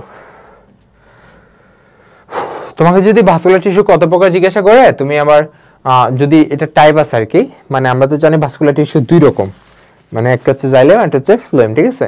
আবার এই দুইটারে আবার আমরা চাইলে কয় ভাগে ভাগ করতে পারি? তিন রকম ভাবে ভাগ করতে পারি, মানে তাদের ক্যাম্বিয়ামের উপস্থিতি অনুপস্থিতি বা তাদের সজ্জিতকরণ এগুলোর ভিত্তিতে। কি কি সংযুক্ত আছে, অরিও আছে, একটা কি কেন্দ্রিক আছে, তাই না? হেড্রোসেন্ট্রিক, ল্যাপ্টোসেন্ট্রিক আমরা জানি। আচ্ছা, এখন প্রত্যেকটা নিয়ে আলাদা করে পড়াশোনা করি। ত্বকীয় টিস্যুতন্ত্র, ত্বকীয় বা আমাদের যেটা এপিডার্মাল টিস্যুতন্ত্র, সেটা কোত্থেকে সৃষ্টি হয়? সেটা খুবই গুরুত্বপূর্ণ। সেটা অবশ্যই সৃষ্টি হবে কার থেকে? প্রাথমিক থেকে, তাই না? সেকেন্ডারি তো তারাই সৃষ্টি হবে যারা হচ্ছে কি ম্যাচুরিটির পরে আসতেছে, যেমন বাকল, ঠিক আছে? যেগুলো হচ্ছে আমার উদ্ভিদটা যখন পরিণত হচ্ছে তখন সে তৈরি হচ্ছে, ঠিক আছে? এগুলোকে আমরা সেকেন্ডারির মধ্যে ফেলবো, ঠিক আছে? আর বাদ বাকি সবগুলাই প্রাথমিক বা প্রাইমারি ভাজক টিস্যু থেকে উৎপত্তি লাভ করবে। আচ্ছা, কাণ্ড এবং পাতার যে ত্বক তাকে আমরা কি বলতেছি? এপিডার্মিস বলতেছি। এবং মূলের যে ত্বক বা মূলের আবরণকে আমরা কি বলি? এপিব্লেমা বলি। এটা খুবই গুরুত্বপূর্ণ। আচ্ছা, আশা করি আমরা পারবো। তারপর ত্বকীয় টিস্যুতন্ত্র এমন না যে সব উদ্ভিদের ক্ষেত্রে তারা সেম রকম কাজ করে। কিছু কিছু উদ্ভিদের মধ্যে বিশেষ কিছু ফিচার আছে, ঠিক আছে? বিশেষ কিছু ফিচার আছে, তার ভিত্তিতে তাদের আবার বিভিন্ন নাম আছে, যেমন গম, আখ, ভুট্টা, ঠিক আছে? তাদের ক্ষেত্রে বুলিফর্ম কোষ দেখা যায়, যেমন আমরা সবাই জানি। কি কি? এখান থেকে মেডিকেল আসছে তো, সেজন্য এটা আমি আগে বলতেছি। গম আছে, ভুট্টা আছে, একটা হচ্ছে আখ আছে। আমরা দেখি না আখের মধ্যে পানি জমে আছে, কেন? কারণ তাদের মধ্যে বুলিফর্ম কোষ আছে। ওই বুলিফর্ম কোষের কাজই হচ্ছে পানি ধরে রাখা, ঠিক আছে? আচ্ছা, তারপর আমরা আরো দুই একটা আছে, যেমন হচ্ছে দেখো সরিষা গোত্রীয় উদ্ভিদ। সরিষা অর্থাৎ সরিষা গোত্রের যেসব উদ্ভিদ, তাদের ত্বকের মধ্যে মাইরোসিন জাতীয় মাইরোসিন এনজাইম নিঃসরণ করে এরকম একটা কোষ আছে। তাহলে এটা একটা কি বিশেষ ফিচার, তাই না? আচ্ছা, তারপর ঘাস এবং নলখাগড়া, এদের কাণ্ডের মধ্যে যে ত্বকীয় কোষ আছে সেখানে কি থাকে? কর্ক এবং সিলিকা কোষ থাকে। কি কোষ? কর্ক এবং সিলিকা কোষ থাকে। আমরা জানি তাদের কি থাকে? তাদের দেহটা কাইন্ড অফ ফাঁপা না, আমরা জানি সেটা। তাহলে আমাদের তিনটে উদাহরণ মাথায় রাখতে হবে। একটা হচ্ছে এটা, একটা হচ্ছে আমাদের মাইরোসিনটা, একটা হচ্ছে আমাদের ঘাস এবং নলখাগড়া জাতীয় যেসব উদ্ভিদ তাদেরটা মাথায় রাখতে হবে। ঠিক আছে ভাই, পারবো আমরা?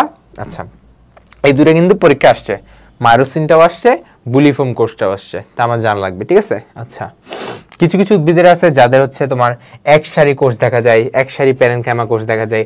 আবার কিছু কিছু উদ্ভিদ আছে যাদের তিন সারি প্যারেনকাইমা জাতীয় কোষ দেখা যায়, যেমন হচ্ছে করবি, ঠিক আছে? করবি গাছ, বুঝতে পারছো?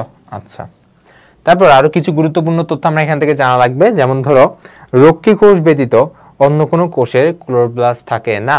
খুবই গুরুত্বপূর্ণ ইনফরমেশন এবং একটু অনেকে কনফিউজিং মনে হতে পারে, আশা করি তোমরা জানো জিনিসটা। আচ্ছা, এই জিনিসটা জানা লাগবে না। কিউটিন, এটা জানা লাগবে। কিউটিকল কাকে বলে? সেটা হচ্ছে যেখানে কিউটিন বা সুবেরিনের আবরণ আছে। আচ্ছা, কিউটিন কিংবা সুবেরিন এগুলো কোন জাতীয় পদার্থ? আমরা সবাই জানি স্নেহ জাতীয় পদার্থ। কোন জাতীয় পদার্থ? হ্যাঁ, লেখা ঠিক হচ্ছে না, স্নেহ জাতীয় পদার্থ, ঠিক আছে? জানবা আশা করি। তাহলে কিউটিন বা সুবেরিনের পুরুস্তরকে আমরা কি বলতেছি? কিউটিকল বলতেছি। আচ্ছা, কিউটিকল মূলের ত্বকে অনুপস্থিত কিন্তু কাণ্ডে এবং পাতায় বিদ্যমান, এটা আমরা সবাই জানি। মূলের বাইরে কি কিউটিকল থাকার কোনো দরকার আছে? দরকার নাই, ঠিক আছে? কিউটিকল থাকেই কিন্তু কি কাণ্ডের বাইরের লেয়ারটা, ঠিক আছে? কাণ্ডের বাইরের লেয়ারে কি থাকে? কিউটিকল থাকে। এবং ওইটার সাথে আবার পত্ররন্ধ্র রিলেটেড, তাই না? কিউটিকল পত্ররন্ধ্র, যেটা দিয়ে আমার কিউটিকল যে ছিদ্র হচ্ছে ওখান দিয়ে আমার কি পত্ররন্ধ্রীয় প্রসারণ হচ্ছে, তাই না? আচ্ছা, তারপর এটাও লাগবে। সাইকাস, প্যানাস এবং ঘাস জাতীয় কিছু উদ্ভিদের পাতায় লিগনিন জমা হতে দেখা যায়, যার কারণে পাতাগুলো পুরু হয়। কাদের কাদের মধ্যে? সাইকাস আছে, পিনাস আছে, এটাও কি এক ধরনের নগ্নবীজ উদ্ভিদ, এবং ঘাস জাতীয় মানে কি পোয়াসিয়াই গোত্রীয় উদ্ভিদ, তাদের মধ্যে কি কিছু উদ্ভিদের পাতায় লিগনিন জমা হতে দেখা যায়। এসব তথ্য কিন্তু মাথায় রাখা লাগবে, ঠিক আছে? আচ্ছা, ফুলের পাপড়ি এবং ফল ত্বকের মধ্যে কি থাকে? অ্যান্থোসায়ানিন নামক রঞ্জক থাকে। এটা তোমরা সালোক সংশ্লেষণ যখন পড়বা ওখানে খুব ভালো করে দেয়া আছে, বাট এখানেও মাথায় রাখবা, ঠিক আছে? কোন ধরনের রঞ্জক থাকে? অ্যান্থোসায়ানিন, ঠিক আছে? আচ্ছা, বিভিন্ন রকম রঞ্জক কিন্তু আমরা আগে থেকে পড়ে আসছি, ক্যারোটিনেট, জ্যান্থোফিল, আবার প্রত্যেকটার কালারটা আমাদের মুখস্থ করা লাগছে, তাই না? আচ্ছা, পারবা? আচ্ছা, এখন আমরা পড়বো এপিডার্মিসের বিভিন্ন অঙ্গসমূহ। যেমন কিছু কিছু উদ্ভিদের ক্ষেত্রে দেখা যায় বাইরে রোম বের হয়ে আছে, তাই না? আবার কিছু কিছু উদ্ভিদের ক্ষেত্রে দংশক রোম বের হয়ে থাকে, তাই না? আবার কিছু কিছু উদ্ভিদের ক্ষেত্রে আছে আমাদের বিশেষ একটা থলি থাকে যাকে আমরা পানি থলি বলি, ঠিক আছে, যেখানে পানি সেফ থাকতেছে। যাই হোক, সো আবার রোম আছে, আবার ধরো বিশেষ ধরনের রোমকে আমরা আবার ট্রাইকোম বলতেছি। ওই জিনিসগুলো আমার জাস্ট ফার্স্টের নামগুলো মাথায় রাখা লাগবে, তারপর আমরা নামের স্পেশাল ফিচারটা মাথায় রাখবো। প্রথম আমার নাম মাথায় রাখবে, নিচে কোনটি এপিডার্মিসের উপাঙ্গের মধ্যে পড়তেছে এটা আগে আমার মাথায় রাখা লাগবে, এরপর আমি বাদ বাকি যা মাথায় রাখি সমস্যা নেই, ঠিক আছে? তাহলে আমার আগে নামগুলো মুখস্থ রাখা লাগবে। রোম বা ট্রাইকোম জানি, শল্ক ভাই আমরা শল্ক সবাই দেখছি না, ওই যে ফার্ন জাতীয়, যখন আমরা টেরিস পড়ছিলাম মনে আছে, টেরিসের পাতার ওদিকে নিচে কাণ্ড বরাবর শল্ক বের হয়ে থাকে, তাই না? আচ্ছা, তারপর হচ্ছে গ্রন্থিরোম, তারপর হচ্ছে যেটা একটা নাম আছে কি কোলেটার্স আর কি, তারপর হচ্ছে দংশক্রম আমরা জানি, তারপর হচ্ছে পানিথলি আমরা জানি। এই যে পানিথলির সাথে হাইড্রাতুত কিন্তু আমরা মিলাবো না, ঠিক আছে? হাইড্রাতুত আমরা মিলাবো না, কারণ হাইড্রাতুত মানে পানি পত্র রন্ধ্র, ঠিক আছে? এই জিনিসগুলো যেগুলো ছোটখাটো জিনিস সেগুলো আমাদের মাথায় রাখা লাগবে, ঠিক আছে? আচ্ছা, তাহলে রোম বা ট্রাইকোম মাথায় রাখতে হবে, যেগুলো এগুলা তুমি এভাবে জিনিসটা মাথায় রাখতে পারো। রোম মানে এই টাইপের একটা জিনিস না, তো অবশ্যই সেটা কি হবে, এক কোষী হবে, ঠিক আছে? এক কোষী টাইপের, মানে একটা সিরিয়ালি একটা কোষের হবে, ঠিক আছে? শুধু একটা কোষের, এবং এটাতে অবশ্যই কি থাকবে না, কিউটিকল থাকবে না, জাস্ট এইটুক মাথায় রাখবা। এটা কাদের ক্ষেত্রে, মূল রোমের ক্ষেত্রে, ঠিক আছে? মূলের যে রোম ওখানে। আচ্ছা, আর কাণ্ডরোম হচ্ছে তার বিপরীত, কাণ্ড যে রোম সেটা অবশ্যই বহুকোষী, এটা এভাবে থাকে বহুকোষী, এবং সেটা কি কিউটিকল দ্বারা অবশ্যই আবৃত, স্বাভাবিক। কাণ্ড মানে কিউটিকল থাকবে, ঠিক আছে? কাণ্ড কিংবা পাতার যে আবরণ সেখানে অবশ্যই কিউটিকল থাকবে, মাস্ট। শল্ক আমরা জানি, শল্ক কি, এটা এক বিশেষ ধরনের রোম, যেটা কই পাওয়া যায়, এই যে লেখা আছে ফার্ন জাতীয় উদ্ভিদে পাওয়া যায়। তোমাকে এখানে ফার্ন না বলে টেরিস বলতে পারে, সো তোমার টেরিস দেখে অবশ্যই মাথায় চলে আসতে হবে এটা তো অবশ্যই একটা ফার্ন জাতীয় উদ্ভিদ, তাই না? আচ্ছা, তারপর আমরা জানি গ্রন্থিরোম বা কোলেটার্স, যেটা হচ্ছে কি করে, আঠালো জাতীয় পদার্থ ক্ষরণ করে। আচ্ছা, দংশগ্রোপ খুবই গুরুত্বপূর্ণ উদাহরণটা, বিছুটি, আলকুশি, আরটা আছে আমাদের কি ওইটা নামটা এতটাও গুরুত্বপূর্ণ না, তোমরা বই থেকে একটু দেখে নিও, ঠিক আছে? তিনটা নাম আছে, বিছুটি আছে, আলকুশি আছে, অগ্নি দুতরণা, এই টাইপের একটা নাম আছে। যাই হোক, তাহলে এই তিনটা নাম একটু পড়ে নিবা, এই দুইটা খুবই কমন, এই দুইটা সেখানে বেশি ইম্পর্টেন্ট, ঠিক আছে? এগুলোর মধ্যে কি পাওয়া যায়, দংশক্রম পাওয়া যায়, যেগুলো হচ্ছে কি বিষাক্ত রসালো যুক্ত, ওখানে বিভিন্ন এলিমেন্টস থাকে। সো তুমি যখন ওগুলোকে ধরবা তখন তোমার গায়ে চুলকানে দেখা যাবে, যেমন হচ্ছে কচু, তাই না? কচুর মধ্যেও কি দেখা যাচ্ছে, যে রোমগুলো আছে ওগুলো ধরলে আমাদের কিন্তু কি গা চুলকায়। তারপর কি পানিথলি। আচ্ছা, কিছু কিছু উদ্ভিদের ক্ষেত্রে এরকম পানিথলি থাকে, যেমন একটা নাম আছে বরফ উদ্ভিদ, কি নাম, এই যে লেখা আছে বরফ উদ্ভিদ। এটার নাম, এই যে বৈজ্ঞানিক নামটা তোমার লাগবে না, মেসেম ব্রায়ান্থাম না, মেসেম ব্রায়ান্থেমাম, মেসেম ব্রায়ান্থেমাম, ঠিক আছে? এইটা এই নামটা মনে রাখলে হবে। এই জাতীয় উদ্ভিদের মধ্যে আমার কি পাওয়া যায়, আমাদের পানিথলি পাওয়া যাচ্ছে, যেটা আমাদের বরফ যখন হবে, বরফকালে জিনিসটা কঠিন হয়ে জিনিসটা কি হয়ে যাবে, বরফের মতো হয়ে যাবে, যার কারণে উদ্ভিদটাকে আমার দেখতে কিসের মতো লাগবে, বরফের একটা খণ্ডের মতো লাগবে, বুঝতে পারছি? মানে ওখানে পানি জমা থাকতেছে, যার কারণে জিনিসটা আমাদের যখন শীতকাল আসবে তখন জিনিসটা বরফে কনভার্ট হয়ে যাবে আর কি, একটু কি মাথায় রাখলে তোমার জন্য চলবে। তাহলে আমাদের এপিডার্মিসের উপাঙ্গগুলোর যে নামগুলো এগুলো আমরা সবাই পারবো না, এবং প্রত্যেকটার কাজ আশা করি আমরা খুব ইজিলি এখন বুঝে গেছি, ঠিক আছে? আচ্ছা, পানিথলি থেকে তোমার এই যে বরফের যে বরফ উদ্ভিদের নামটা আমার মাস্ট মাথায় রাখা লাগবে, ঠিক আছে? এটা একটু ভালো করে পড়ো। আর আমাদের যে দংশগ্রম আছে না, ওখান থেকে হচ্ছে আমাদের বিচুটি, আলকুশি, এগুলো একটু ভালো করে পড়তে হবে, মানে মুখস্থ রাখতে হবে, বুঝতে পারছি? আচ্ছা, তারপরে এখন আমরা আলোচনা করবো আমাদের পত্ররন্ধ্র কিংবা স্টোমাটা। এটা হচ্ছে অন্যান্য আরেকটা অধ্যায় খুব ভালো করে দেয়া আছে আমরা জানি, বাট এখানে হালকা পাতলা যেহেতু আছে, এখানে কিছু ভিন্ন জিনিস আছে, ওই জিনিসগুলো আমার পড়া লাগবে, ঠিক আছে? কোন কোন জায়গায় থাকতে পারে, তারপর এক এক জায়গায় ওই যে একবীজপত্রী দ্বিবীজপত্রী অনুসারে বিভিন্ন রকম তাদেরকে ভাগ করা হয়েছে, ঠিক আছে? কখন খোলা থাকে বন্ধ থাকে আমরা জানি, পাথরকুচির ক্ষেত্রে ডিফারেন্ট কাজ করে, এই জিনিসগুলো আমার একটু জানা লাগবে, ঠিক আছে? সো এখানে গুরুত্বপূর্ণ ইনফরমেশনগুলাই ইনক্লুড করা হয়েছে। তার আগে কিন্তু আমরা একটা জিনিস পড়ছি, সঙ্গী কোষ ব্যতীত বাকিদের কি থাকতেছে না, ক্লোরোপ্লাস্ট থাকে না, খুবই গুরুত্বপূর্ণ, এটা আমার জানা লাগবে, ঠিক আছে ভাইয়া? তাহলে আসি। আচ্ছা, তাহলে আমি বলতেছি কি, এখানে আমার পত্ররন্ধ্র কিংবা স্টোমাটা হালকা পাতলা পড়াশোনা করতে হবে, কারণ এখানে কিছু এক্সট্রা ইনফরমেশন আছে। আসি আমরা কি কি আছে দেখি।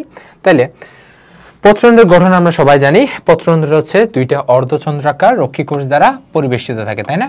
আচ্ছা, এবং এই রক্ষী কোষের মধ্যে আমার কি থাকে, আমাদের ক্লোরোপ্লাস্টগুলা প্লাস্টিডগুলা থাকতেছে, ঠিক আছে, এটা আমরা সবাই জানি। আচ্ছা, পত্ররন্ধ্রের রক্ষী কোষকে আবার কি কিছু সহকারী কোষ দ্বারা বেষ্টন করা থাকে, যেমন আমরা বলি 2 থেকে 4টি উপত্বকীয় বহিঃকোষ বেষ্টন করে রাখে, ঠিক আছে। আচ্ছা, রক্ষী কোষের চারদিকে অবস্থিত কোষগুলোকে আমরা কি বলতেছি, অলরেডি বলে ফেলছি, সহকারী কোষ। আচ্ছা, অবস্থান দেখো, এই জিনিসটা খুব ভালো করে জানা লাগবে, খুব ভালো করে, যেটা তোমার বইয়ে নাও থাকতে পারে, বাট এখান থেকে জানা থাকলে তুমি জিনিসটা লিখে নাও, কোনো সমস্যা নেই। আসি এই পার্টটা, স্টোমাটার নিচের বড় বায়ুকুটুরিকে কি বলে, শ্বাসকুটুরি বলে, এবং এটা সবার ক্ষেত্রে থাকে না, কিছু গুরুত্বপূর্ণ উদ্ভিদের ক্ষেত্রে থাকে। এটা তোমরা অধ্যায়ভেদে জিনিসগুলো জানতে পারবা, যেমন শ্বাসকুটুরি সম্পর্কে তোমরা জানতে পারবা লাস্টের চ্যাপ্টারে, ঠিক আছে, খুব ভালো করে ওখানে দেয়া আছে, তুমি চাইলে অনেকে হয়তো বা জানো অলরেডি, তাই না।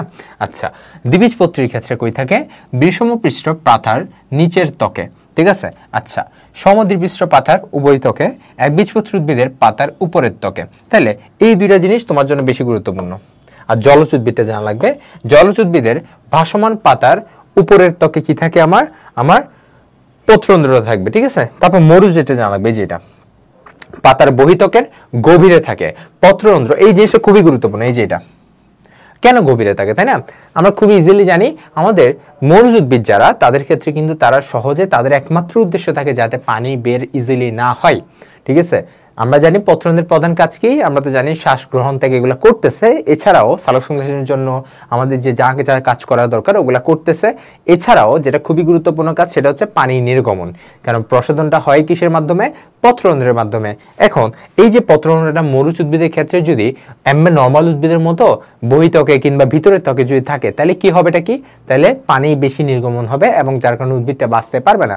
দ্যাটস ওয়াই মরুজ উদ্ভিদের ক্ষেত্রে পত্ররন্ধ্র থাকে কোথায়, বহিত্বকের গভীরে, যাতে ইজিলি পত্ররন্ধ্রের মাধ্যমে পানি ইজিলি বের হতে না পারে, বুঝতে পারছি। আচ্ছা, তারপর খোলা বন্ধ, আমরা জানি পত্ররন্ধ্র সাধারণত দিনের বেলা খোলা থাকে এবং রাতের বেলা বন্ধ থাকে, এক্সেপ্ট পাথরকুচি। পাথরকুচির ক্ষেত্রে, পাথরকুচি উদ্ভিদের কিছু উদ্ভিদ আছে যাদের ক্ষেত্রে রাতে খোলা থাকে এবং দিনে বন্ধ থাকে, ঠিক আছে। আচ্ছা, কাজ, এই কাজগুলো আমি আলাদা করে বলতেছি না, কি কাজ করতেছে, প্রসাধনটা করতেছে কিসের মধ্য দিয়ে, পত্ররন্ধ্রের মধ্য দিয়ে। তারপর উদ্ভিদ যখন ফটো রেসপিরেশন করতেছে কিংবা উদ্ভিদ যখন তোমার শ্বসন প্রক্রিয়া করতেছে, তখন তাকে কি গ্রহণ করতে হচ্ছে, অক্সিজেন গ্রহণ করতে হচ্ছে। আবার উদ্ভিদ যখন নর্মালি উদ্ভিদ কি করে, সালোক সংশ্লেষণ করে, তাই না, দিনের বেলায়, তখন তাকে কি গ্রহণ করতে হচ্ছে, কার্বন ডাইঅক্সাইড গ্রহণ করতে হচ্ছে, ঠিক আছে। এছাড়াও দুই একটা জিনিস আছে, সেটা হচ্ছে রক্ষী, এই লাইনটা মাথায় রাখবা, রক্ষী কোষের ক্লোরোপ্লাস্টই খাদ্য তৈরি করে।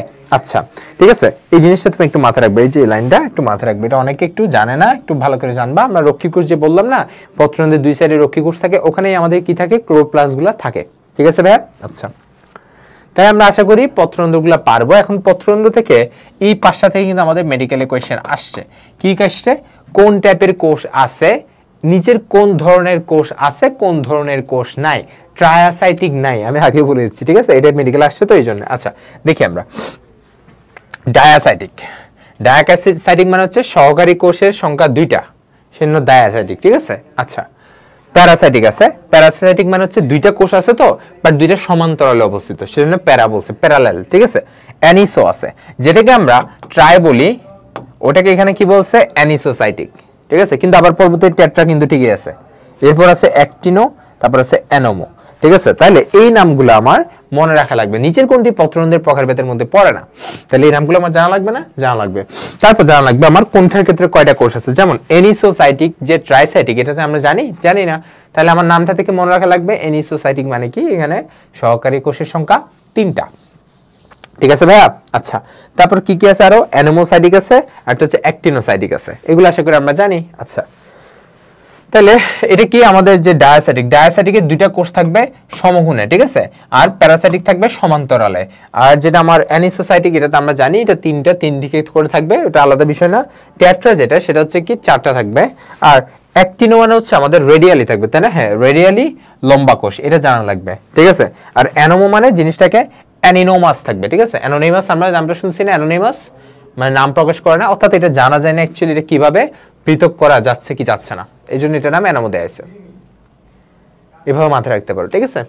তাহলে আমার কি কি আছে, ডায়াসাইটিক, প্যারাসাইটিক, অ্যানিসোসাইটিক, টেট্রাসাইটিক, অ্যাক্টিনোসাইটিক, অ্যানোমোসাইটিক, ঠিক আছে, পারবো। আচ্ছা, এবার আমরা আসি উদাহরণে। উদাহরণটা তোমাদের বই নেই, বাট আলিম স্যারের বই আছে, আশা করি তোমার উদাহরণটা জানলে ভালো হবে, এই জন্য এটা ইনক্লুড করেছে, আমি একটু জানা ট্রাই করো। দেখো ডায়াসাইটিক উদাহরণ কি তোমরা লিখে নাও, ঠিক আছে, চিরতা আর কি কলসি, এই দুটো উদ্ভিদ, ঠিক আছে। আর প্যারা হচ্ছে রঙ্গন, প্যারাটা বেশি গুরুত্বপূর্ণ, প্যারা হচ্ছে কি রঙ্গন। আচ্ছা, তারপর অ্যানিসো হচ্ছে আমাদের সরিষা, তামাক, বেগুন, ঠিক আছে। কি কি? সরিষা, তামাক আর কি বেগুন, ঠিক আছে। আচ্ছা, এইগুলো একটু মাথায় রাখো। এবং লাস্ট একটা আছে, সেটা হচ্ছে আমি তোমাকে, এটা হচ্ছে তোমার পত্রন্ত্রীর প্রকারভেদের মধ্যে নরমালি পড়ে না, বাট এখন ইনক্লুড করা হয়েছে, সেটা হচ্ছে গ্রামিনাস, তাই না? গ্রামিনিয়াস, ঠিক আছে। এই গ্রামিনিয়াসের মধ্যে আমাদের নরমাল যা যা আছে, লাইক ধান, গম, ভুট্টা, ঘাস, এগুলা যেগুলো একবীজপত্রী উদ্ভিদ আর কি, তাদের ক্ষেত্রে হচ্ছে কি গ্রামিনাস টাইপের আমার কি থাকে, পত্ররন্ধ্রের অবস্থানটাকে আমি আলাদাভাবে ডিফারেন্সিয়েট করছি।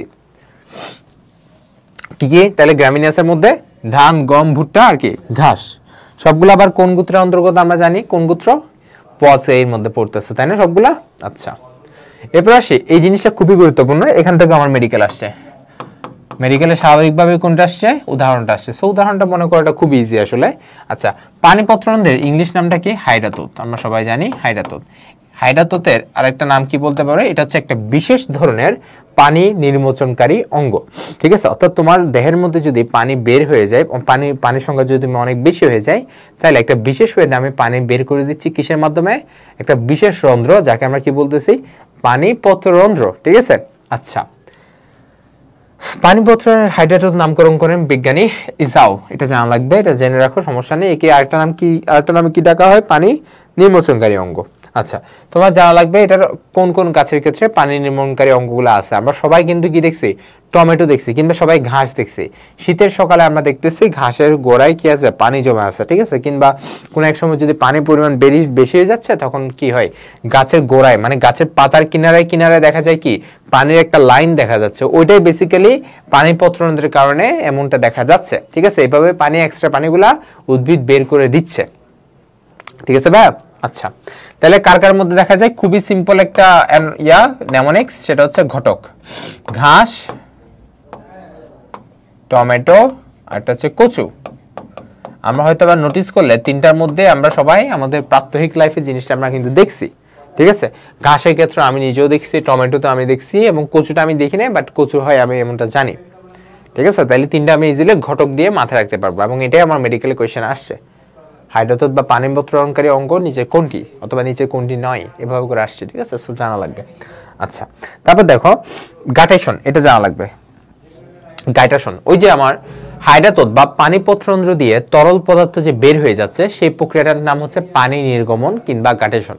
পানি নির্গমন হয়তো দেয়া আছে, এই যে দেখো, নিদ্রাবন কিংবা পানি নির্গমন বা চোয়ানো। চোয়ানো মানে তো আমরা জানি ওই যে মদের, দেখো না, চোয়ানো পদ্ধতি একটা আছে, ওই যে তৈরির মধ্যে একটু একটু করে মদগুলা মানে চুয়ে চুয়ে যে পড়তেছে, মানে এরকম তোমার বাঁশ ধরে ধরে, হয়তো অনেকে দেখো না, মানে চুয়ে চুয়ে জিনিসটা বের হয়, এক্সাক্ট পানি পত্ররন্ধ্রের কাজটা কিন্তু সেম করে, সেজন্য এটার নামও কি বলা হয়েছে? সেম ওয়েতে দেওয়া হয়েছে, ঠিক আছে। তুমি যেটা মাথায় রাখতে পারো সেটা হচ্ছে পানি নির্গমন কিংবা গাটেশন, এই নামটা মাথায় রাখতে পারো, ঠিক আছে। আর কিছু রাখা লাগবে না। এবার আসি আমরা গ্রাউন্ড টিস্যু তন্ত্র, এটা খুবই গুরুত্বপূর্ণ। আমরা বলে ফেলছি গ্রাউন্ড টিস্যু তন্ত্রটা আমার কোথা থেকে আসছে, সেটা হচ্ছে আমার পেরিপ্লাম নামক ভাজক টিস্যু থেকে আসছে, ঠিক আছে। পেরিপ্লাম নামক আমার ভাজক টিস্যু থেকে এটার উৎপত্তি হয়েছে। আচ্ছা, একটা জিনিস আমি দেখি, ওয়েট করো তোমাদের, আমি কি তোমার আগের বেলায় আমি এটা বলছিলাম তোমাদের?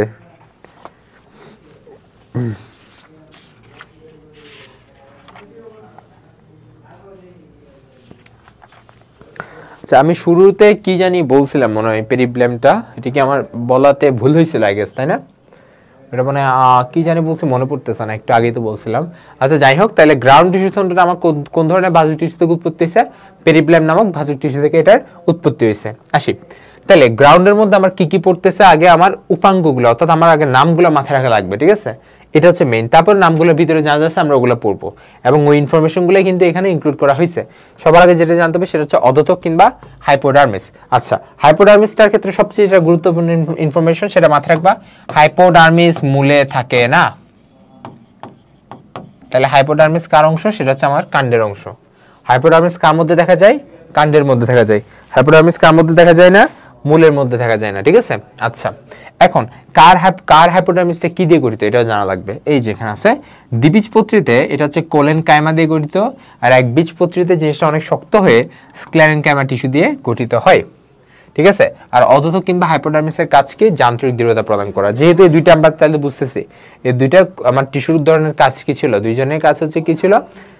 যান্ত্রিক দৃঢ়তা প্রদান, তাই না?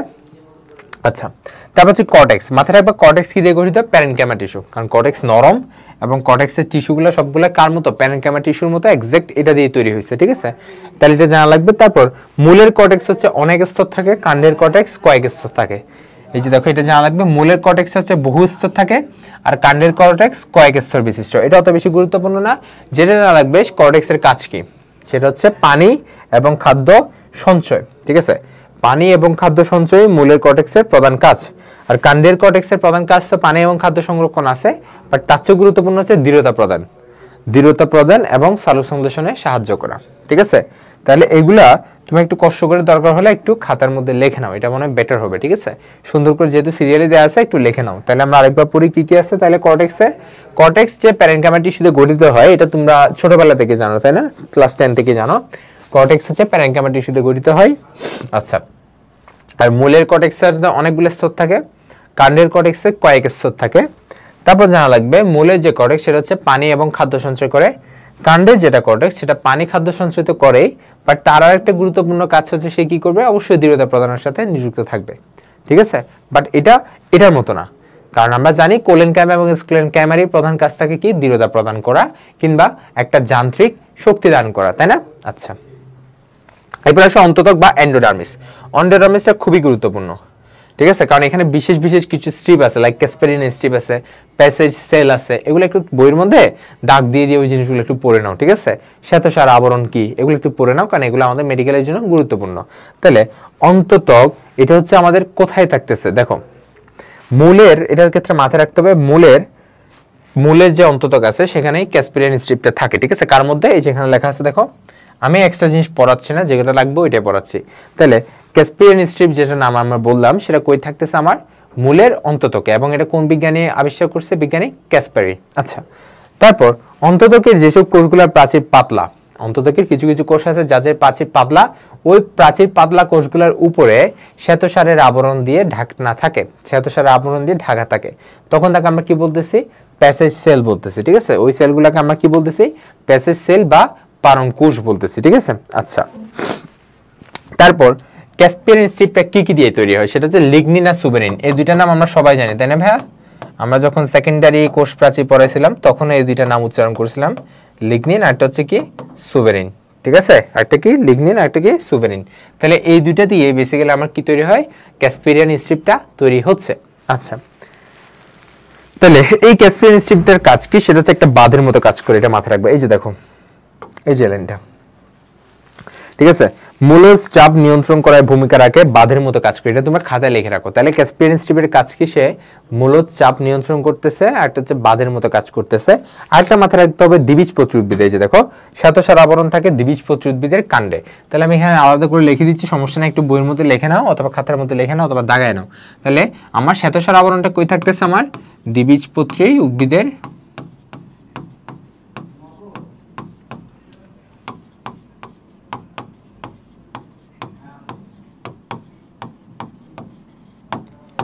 দ্বিবীজপত্রী উদ্ভিদের কাণ্ডে কি থাকবে? শ্বেতসার আবরণটা থাকবে, ঠিক আছে? পারবো ভাইয়া? দ্বিবীজপত্রী উদ্ভিদের কাণ্ডে শ্বেতসার আবরণটা থাকবে। ওকে ভাইয়া, আশা করি আমরা পারবো, ঠিক আছে? আসি, এখন আমরা পড়বো পেরিসাইকেল বা পরিচক্র। এটা খুবই গুরুত্বপূর্ণ। এটা কি দিয়ে গঠিত হয়েছে, এটা কার মধ্যে কিভাবে ফর্ম হয়েছে এবং এটা কার মধ্যে দেখা যায়, ঠিক আছে? এই জিনিসগুলো খুব ভালো করে আমার জানা লাগবে। আসি, এটা কোন জায়গায় থাকে সেটা আমরা জানি। এটা হচ্ছে অন্ততকের নিচে। কই থাকে ভাইয়া? অন্ততকের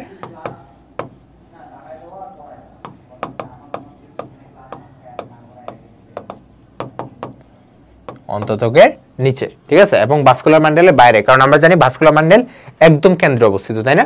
একদম কেন্দ্রে অবস্থিত। ভাস্কুলার বান্ডেলের বাইরে, তারপর অন্ততকের নিচে কি থাকে? আমার পেরিসাইকেল বা পরিচক্র থাকে, ঠিক আছে? পেরিসাইকেলের স্তর কিংবা পরিচক্র থাকে। তাহলে আগে তার অবস্থানটা আমরা জানলাম, ঠিক আছে? আচ্ছা, তারপর কোন উদ্ভিদে এটা কিরকম থাকে? যেমন কুমড়া আর কুমারিকা, এই চ্যাপ্টারটা পড়ার সময় এই দুটো উদ্ভিদের নাম আমরা সবচেয়ে বেশি শুনছি, তাই না? কুমড়া কুমারিকা। ওই যে যখন আমরা ভাস্কুলার টিস্যু টাইপ পড়বো তখন আমরা কুমড়া কুমারিকা নামটা পড়বো, ঠিক আছে? তাহলে কুমড়া আর কুমারিকার ক্ষেত্রে আমরা কি দেখতে পাচ্ছি?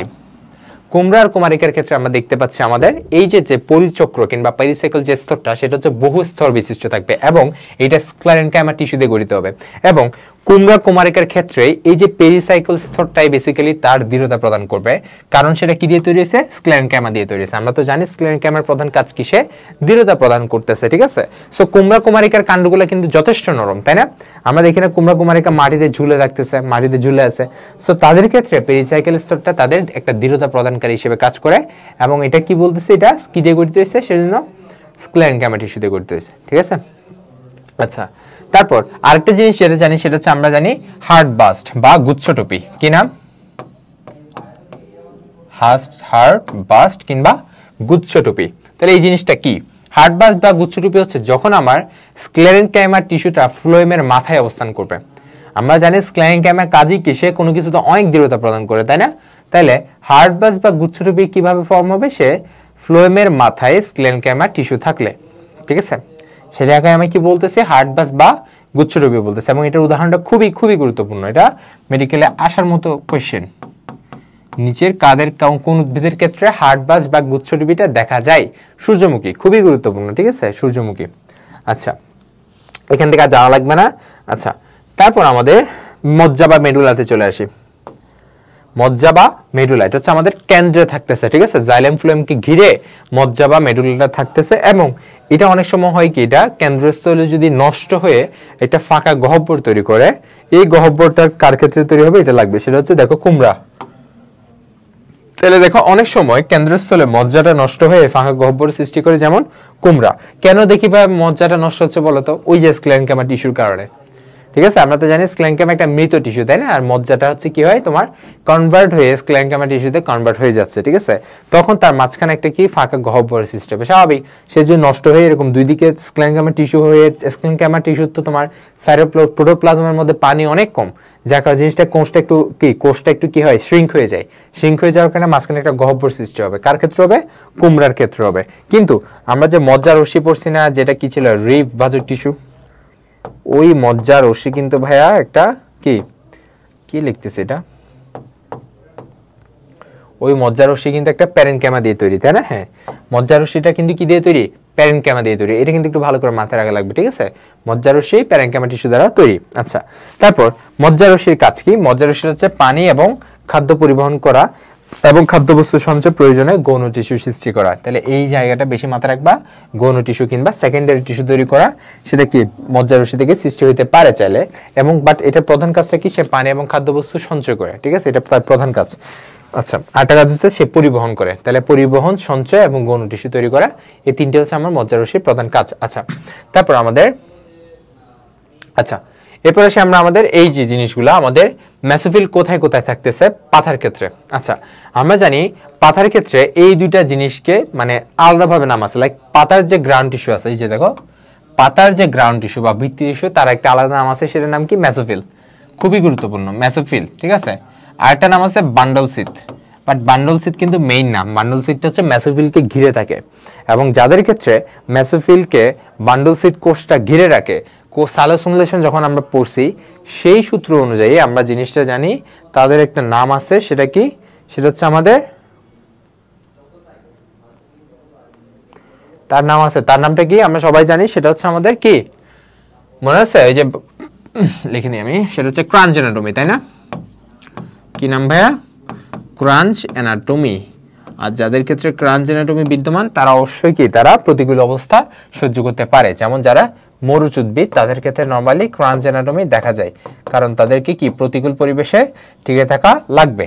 আচ্ছা, তারপর আমরা জানি মেসোফিলটা হচ্ছে দুই রকম। পাতার মেসোফিলটা দুই রকম, একটা হচ্ছে পেলিসেড, একটা হচ্ছে স্পঞ্জি, ঠিক আছে। স্পঞ্জিটা গোলাকার আর পেলিসেডটা হচ্ছে লম্বা, ঠিক আছে। কি কি টাইপের? একটা হচ্ছে প্যালিসেড, একটা কি স্পঞ্জি। প্যালিসেডটা হচ্ছে লম্বা বা নলাকার, আর স্পঞ্জিটা হচ্ছে গোলাকার কিংবা ডিম্বাকার। তাহলে এই দুইটা মাথায় রাখবা, নলাকার, একটা হচ্ছে কি ডিম্বাকার, ঠিক আছে। আচ্ছা, মেসোফিল টিস্যুর প্রধান কাজ কি? অবশ্যই আমরা সবাই জানি সালোকসংশ্লেষণে হেল্প করা। তাহলে পাতার গ্রাউন্ড টিস্যু এটার প্রধান কাজ কি? তার কাজই হচ্ছে কি? সালোকসংশ্লেষণ করা, ঠিক আছে ভাইয়া। তার প্রধান কাজ কি? সালোকসংশ্লেষণ করা। আচ্ছা, এখন আমরা খুবই গুরুত্বপূর্ণ একটা পার্ট পড়বো, সেটা হচ্ছে ভাস্কুলার টিস্যু তন্ত্র। এবং ভাস্কুলার টিস্যু তন্ত্রের আরো কিছু নাম আছে, যেমন আমরা ওই যে ক্যাম্বিয়াম বলছি না, ক্যাম্বিয়ামের যেটা আমি তোমাকে কর ক্যাম্বিয়াম বলছি, সেটা বেসিক্যালি উদ্ভিদের বাইরে বাকলটাকে আমরা কর ক্যাম্বিয়াম বলি। আর একটা বলছিলাম না ভাইয়া ইন্টারফেসিকুলার ক্যাম্বিয়াম, এটাই বেসিক্যালি এখানে লাগবে, কারণ ইন্টারফেসিকুলার ক্যাম্বিয়াম মানেই মিন করতেছে কোনটা, ওই যে যেটা আমি তোমাকে বলছি আমাদের ভাস্কুলার এই যে দুইটা টিস্যু আছে, একটা হচ্ছে আমাদের জাইলেম টিস্যু আর একটা হচ্ছে ফ্লোয়েম, এই দুইটার মাঝখানে যে ক্যাম্বিয়াম থাকে তাকে আমরা বেসিক্যালি ইন্টারফেসিকুলার ক্যাম্বিয়াম বলে থাকি। ঠিক আছে, এগুলো আশা করি তোমরা সবাই জানো, না জানলে এখনো জেনে নাও, এখনো সময় আছে। ঠিক আছে, কারণ এগুলো একটু বিস্তারিত পড়াচ্ছি কারণ যাতে তুমি কনফিউজ না হও পরীক্ষার হলে। আসি তাহলে ভাস্কুলার টিস্যুর আরেকটা নাম কি, ফ্যাসিকুলার টিস্যু তন্ত্র বা পরিবহন টিস্যু তন্ত্র। ঠিক আছে, আচ্ছা শীর্ষক ভাজক টিস্যু প্রোক্যাম্বিয়াম হতে ভাস্কুলার টিস্যু তন্ত্রের উৎপত্তি। ঠিক আছে, আচ্ছা তাহলে আমাদের ভাস্কুলার টিস্যু তন্ত্র কোত্থেকে সৃষ্টি হচ্ছে, এটা আমি আগেও বলছি, কোত্থেকে, শীর্ষস্থ ভাজক টিস্যু থেকে, সেটা পরবর্তীতে আমার কিছু কনভার্ট হচ্ছে, স্থায়ীতে কনভার্ট হচ্ছে, তাই না? আচ্ছা স্থায়ীতে কনভার্ট হয়ে ওই যে ইন্টারক্যালোরিতে কনভার্ট হচ্ছে, মনে আছে এগুলা? আচ্ছা যাই হোক, মনে না থাকলে সমস্যা নাই। তাহলে আলটিমেটলি আমরা যদি বলি আমাদের জাইলেম ফ্লোয়েম এগুলো কি, এগুলো এক ধরনের স্থায়ী টিস্যু। ঠিক আছে, আচ্ছা ক্যাম্বিয়াম নিয়ে আসি। ক্যাম্বিয়াম কই থাকে? ক্যাম্বিয়াম হচ্ছে দ্বিবীজপত্রী উদ্ভিদের কাণ্ডে থাকে, এইগুলো কিন্তু আমার জানা লাগবে। ক্যাম্বিয়ামটা কিন্তু অনেক গুরুত্বপূর্ণ এবং অনেকে আমরা ক্যাম্বিয়ামটা জিনিসটাই চিনি না, আশা করি এখন আমরা ক্যাম্বিয়ামটা চিনছি একটু হলো। ঠিক আছে, আচ্ছা এবং ক্যাম্বিয়াম কই থাকে? জাইলেম এবং ফ্লোয়েমের মাঝখানে থাকে। আচ্ছা সজ্জা দেখো, উদ্ভিদের মূলে এবং দ্বিবীজপত্রী উদ্ভিদের কাণ্ডে এটা বৃত্তাকার এবং একবীজপত্রী উদ্ভিদের কাণ্ডে কর্টেক্সে বিক্ষিপ্ত। এই দুইটা জানা লাগবে আমাদের, এটা জানা লাগবে। আচ্ছা এই জিনিসটা জানা লাগবে। ঠিক আছে, আচ্ছা টেম্পারেচার বাড়াই দেব। তাহলে আমরা দেখি কোথায় কোথায় আমাদের একবীজপত্রী উদ্ভিদের কাণ্ডের কর্টেক্সে কি বিক্ষিপ্তভাবে জাইলেম ফ্লোয়েমগুলো ছড়ানো থাকে, এটা তোমাকে বোঝাতে যাচ্ছে। আচ্ছা তারপর ট্রান্সফিউশন টিস্যুটা খুবই গুরুত্বপূর্ণ, এটা আমরা যখন আমাদের সাইকাস পড়াইছিলাম তখন তোমাকে খুব ভালো করে পড়ানো হয়েছিল আশা করি। ট্রান্সফিউশন টিস্যুটা হচ্ছে যেসব উদ্ভিদের ক্ষেত্রে উন্নত ভাস্কুলার টিস্যু তন্ত্র নাই তাদের ক্ষেত্রে এর পরিবর্তে ট্রান্সফিউশন টিস্যু থাকে, যেটা হচ্ছে উদ্ভিদের মধ্যশিরার সাথে, ধরো এটা উদ্ভিদ না, সাপোজ উদ্ভিদের এটা মধ্যশিরা, এটার সাথে পার্শ্বীয় যে অংশ তার সাথে কি করে সংযোগ রক্ষা করে এবং তার মধ্যে কি তৈরি করে, পানি এবং যে অন্যান্য খনিজ লবণ এগুলা কি করে ট্রান্সফার করে। ঠিক আছে, কার মাধ্যমে? ট্রান্সফিউশন টিস্যুর মাধ্যমে। ঠিক আছে, এটা কার কার মধ্যে থাকে তাহলে? সাইকাস, তারপর পিনাস, এগুলোর ক্ষেত্রে থাকে। ঠিক আছে, এগুলো সবগুলা কি উদ্ভিদ? এগুলা আমরা জানি এগুলা কি জিমনোস্পার্ম, জিমনোস্পার্ম, তাই না? আমরা সবাই জানি। আচ্ছা তাহলে পারবা ইনশাআল্লাহ। আচ্ছা এখন আমরা এই যে জাইলেম ফ্লোয়েমের ভিত্তিতে আমরা কিন্তু ভাস্কুলার টিস্যু তন্ত্রকে আমরা তিন ভাগে ভাগ করছি, একটা হচ্ছে সংযুক্ত, একটা হচ্ছে অরীয়, আর একটা হচ্ছে কেন্দ্রিক, তাই না ভাইয়া? একটা সংযুক্ত, একটা অরীয়, একটা কি কেন্দ্রিক। আচ্ছা কোনটা কিরকম? ঠিক আছে, এটা আমার জানা লাগবে। সংযুক্ত যে ভাস্কুলার টিস্যু সেটা কিরকম ছিল? আচ্ছা সংযুক্ত মানে কি ছিল? এক্ষেত্রে জাইলেম এবং ফ্লোয়েম দুইজনেই একজন আরেকজনের একই পরিধিতে পাশাপাশি থাকবে। আচ্ছা একই ব্যাসার্ধের মধ্যে থাকবে। এখন তার ভিত্তিতে আবার এটা দুই রকম হইতে পারে, ওয়েদার এটা কি হইতে পারে? মুক্ত হইতে পারে, অথবা এটা কি হইতে পারে? বদ্ধ হতে পারে। ঠিক আছে, এটা কি? তার আগে আমার জানা লাগবে সমপার্শ্বীয় আর সমদ্বিপার্শ্বীয়। তাহলে সমপার্শ্বীয় যদি আমার একটা একটা থাকে আর সমদ্বিপার্শ্বীয় যদি আমার দুইটা থাকে। ঠিক আছে, দুইটা একটা থাকে, অর্থাৎ এই ক্ষেত্রে আমাদের একটা জাইলেম একটা ফ্লোয়েম থাকবে, এই ক্ষেত্রে আমার কি থাকবে? উপরে নিচে আমার কি থাকবে? জাইলেম থাকবে, মাঝখানে ফ্লোয়েম থাকবে। ঠিক আছে, আচ্ছা যাই হোক, তাহলে আমরা দেখি আমাদের এরপর হচ্ছে আমাদের জানা লাগবে, ধরো একেবারে বলে লিখে ফেলছি এখানে মুক্ত সমপার্শ্বীয়। ঠিক আছে, তার মানে এটা দিয়ে মাথায় রাখতে হবে মুক্ত মানে মিন করে তার মাঝখানে ক্যাম্বিয়াম আছে। অনেকে এটা উল্টা ভাবতে পারে, ভাইয়া ক্যাম্বিয়াম থাকলে তো বদ্ধ হইতে পারে, তাই না? এটা কিন্তু উল্টা মাথায় রাখবা। মুক্ত মানে সেখানে ক্যাম্বিয়াম উপস্থিত, কারণ ক্যাম্বিয়াম মাঝখানে থাকার কারণে তার উপরে নিচে সার্ফেসটা তারা নিজেদের কাছে মুক্ত হয়ে গেছে। আর ক্যাম্বিয়াম যদি না থাকে, ঠিক আছে, ধরো মাঝখানে ক্যাম্বিয়াম নাই, তার মানে তারা মুখোমুখি হয়ে গেছে না, এইদিকে যেতে পারবে না, এইদিকে যেতে পারবে না, বুঝতে পারছো? অর্থাৎ তাদের মাঝখানে একটা কি লিমিটেশন তৈরি হয়ে গেছে। তাহলে ক্যাম্বিয়াম না থাকলে কি বলবো আমরা? তাকে বদ্ধ বলবো। তোমার যেটা জানা লাগবে পরীক্ষার জন্য সেটা হচ্ছে এমসিকিউ। এমসিকিউর জন্য তোমার উদাহরণগুলো মাথায় রাখা লাগবে, মানে এখান থেকে মেডিকেলে কয়েকবার কোয়েশ্চেন আসছে এবং এই পার্টটা তোমার সবচেয়ে গুরুত্বপূর্ণ একটা এই চ্যাপ্টারের মধ্যে। ঠিক আছে, তাহলে আমরা সমপার্শ্বীর মধ্যে, অর্থাৎ আমরা জাইলেম ফ্লোয়েম একই ব্যাসার্ধের মধ্যে পাশাপাশি আছে, সেক্ষেত্রে আমাদের সমপার্শ্বীর মধ্যে মুক্ত আর কি আছে? বদ্ধ সমপার্শ্বী আছে। তাহলে মুক্তের মধ্যে কি আছে? দ্বিবীজপত্রী উদ্ভিদের এবং নগ্নবীজ উদ্ভিদের কাণ্ডে দ্বিবীজপত্রীর মধ্যে কার? কুমড়া জাতীয় উদ্ভিদের কাণ্ড ব্যতীত, কারণ এটার মধ্যে অন্য ধরনের দেখা যায়, আমরা জানি একটা হচ্ছে আমাদের নগ্নবীজ উদ্ভিদের, ঠিক আছে। তাহলে এই দুই জাতীয় উদ্ভিদের কাণ্ডে কি দেখা যাচ্ছে, আমার কাণ্ড হচ্ছে কি মুক্ত সমপার্শ্বে দেখা যাচ্ছে, ঠিক আছে, কুমড়া ব্যতীত। কারণ আমরা জানি কুমড়া হচ্ছে কি দ্বিবীজপত্রী উদ্ভিদ, এবং কিন্তু এটার মধ্যে ডিফারেন্স আছে, ঠিক আছে। আচ্ছা, তাহলে দ্বিবীজপত্রী আর নগ্নবীজের কাণ্ডে আমি কি দেখবো, আমি মুক্ত সমপার্শ্বীয় দেখবো। তারপর বদ্ধ সমপার্শ্বীয় একবীজপত্রী কাণ্ড, শেষ, আর কিছু জানা লাগবে না। আচ্ছা, সমদ্বিপার্শ্বীয়, সমদ্বিপার্শ্বীয় কার কার মধ্যে দেখা যায়, এই যে এখানে যে ডিফারেন্স আছে না, এটা বেসিক্যালি এখানে আছে লাউয়ার কুমড়া, ঠিক আছে। তাহলে লাউয়ার কুমড়া ডিফারেন্সটা মাথায় রাখা লাগবে, লাউয়ার কুমড়ার মধ্যে কি আছে, সমদ্বিপার্শ্বীয়। আচ্ছা, আর অরিয়, অরিয় তো আমরা জানি অরিয় হচ্ছে পুষ্পক উদ্ভিদের মূলে, পুষ্পক উদ্ভিদের মূলে। এগুলা কিন্তু খুবই গুরুত্বপূর্ণ, ঠিক আছে ভাইয়া, একটু কষ্ট করে এগুলো মাথায় রাখবা, এই পার্টগুলো খুবই গুরুত্বপূর্ণ। অর্থাৎ কোথায় কি আছে, অরিয় কই আছে, সংযুক্ত কই আছে, সংযুক্তের মধ্যে সমপার্শ্বীয় সমদ্বিপার্শ্বীয় কই আছে, খুবই গুরুত্বপূর্ণ, ঠিক আছে। আচ্ছা, তারপর একটা গুরুত্বপূর্ণ হচ্ছে কেন্দ্রিক, অর্থাৎ জাইলেম কেন্দ্রে নাকি ফ্লোয়েম কেন্দ্রে, জাইলেম বাইরে, এই অনুযায়ী আবার আমাদের বিভিন্ন ভাগে ভাগ করা হয়েছে, তাই না। কি কি আছে আমাদের, যদি হেড্রোসেন্ট্রিক মানে হচ্ছে আমরা যদি জাইলেম কেন্দ্রিক বলি, উদাহরণ খুবই গুরুত্বপূর্ণ। তাহলে হেড্রো মানে হচ্ছে জাইলেম কেন্দ্রিক, আর লেপ্টো মানে হচ্ছে ফ্লোয়েম কেন্দ্রিক। উদাহরণ মাথায় রাখতে হবে, সেটা হচ্ছে হেড্রোসেন্ট্রিক যেটা, সেটা হচ্ছে টেরিস লাইকোপোডিয়াম, টেরিস লাইকোপোডিয়াম, ঠিক আছে, এই টেরিস, একটা হচ্ছে লাইকোপোডিয়াম। আচ্ছা, আর লেপ্টোসেন্ট্রিক বা ফ্লোয়েম কেন্দ্রিক কি, একটা হচ্ছে ড্রাসিয়ানা, একটা হচ্ছে ইউকা। এই জাতীয় উদ্ভিদের কাণ্ডের ভাস্কুলার বান্ডেল হচ্ছে আমাদের কি সবকিছু কাণ্ড, ঠিক আছে।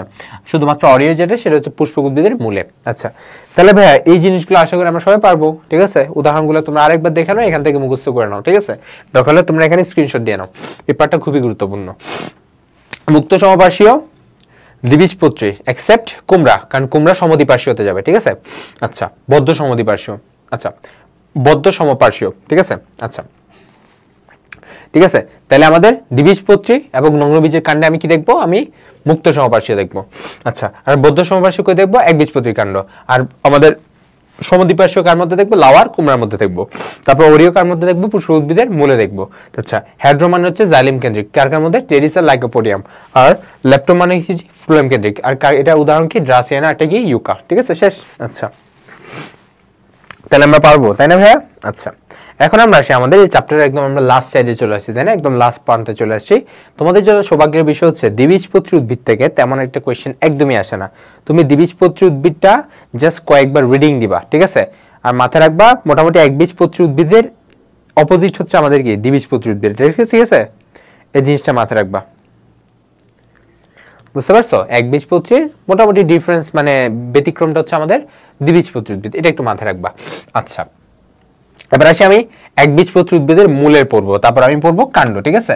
আচ্ছা, আগে আসি মূলে, জাস্ট তুমি মূলেরটা একটু কষ্ট করে মাথায় রাখবা, তারপর কাণ্ড মাথায় রাখবা। তার ব্যতিক্রম হিসেবে তুমি দ্বিবীজপত্রী উদ্ভিদের সুন্দর করে দিতে পারো, কিছু ব্যতিক্রম তো আছে, তাই না। আচ্ছা, তাহলে যেহেতু বলতেছে আমি মূল, তাহলে কি কিউটিকল আছে, কখনো কিউটিকল থাকবে না, তাই না। তাহলে ফার্স্টে আমরা জানি কিউটিকল থাকবে না, বাট এককোষী রোম আছে।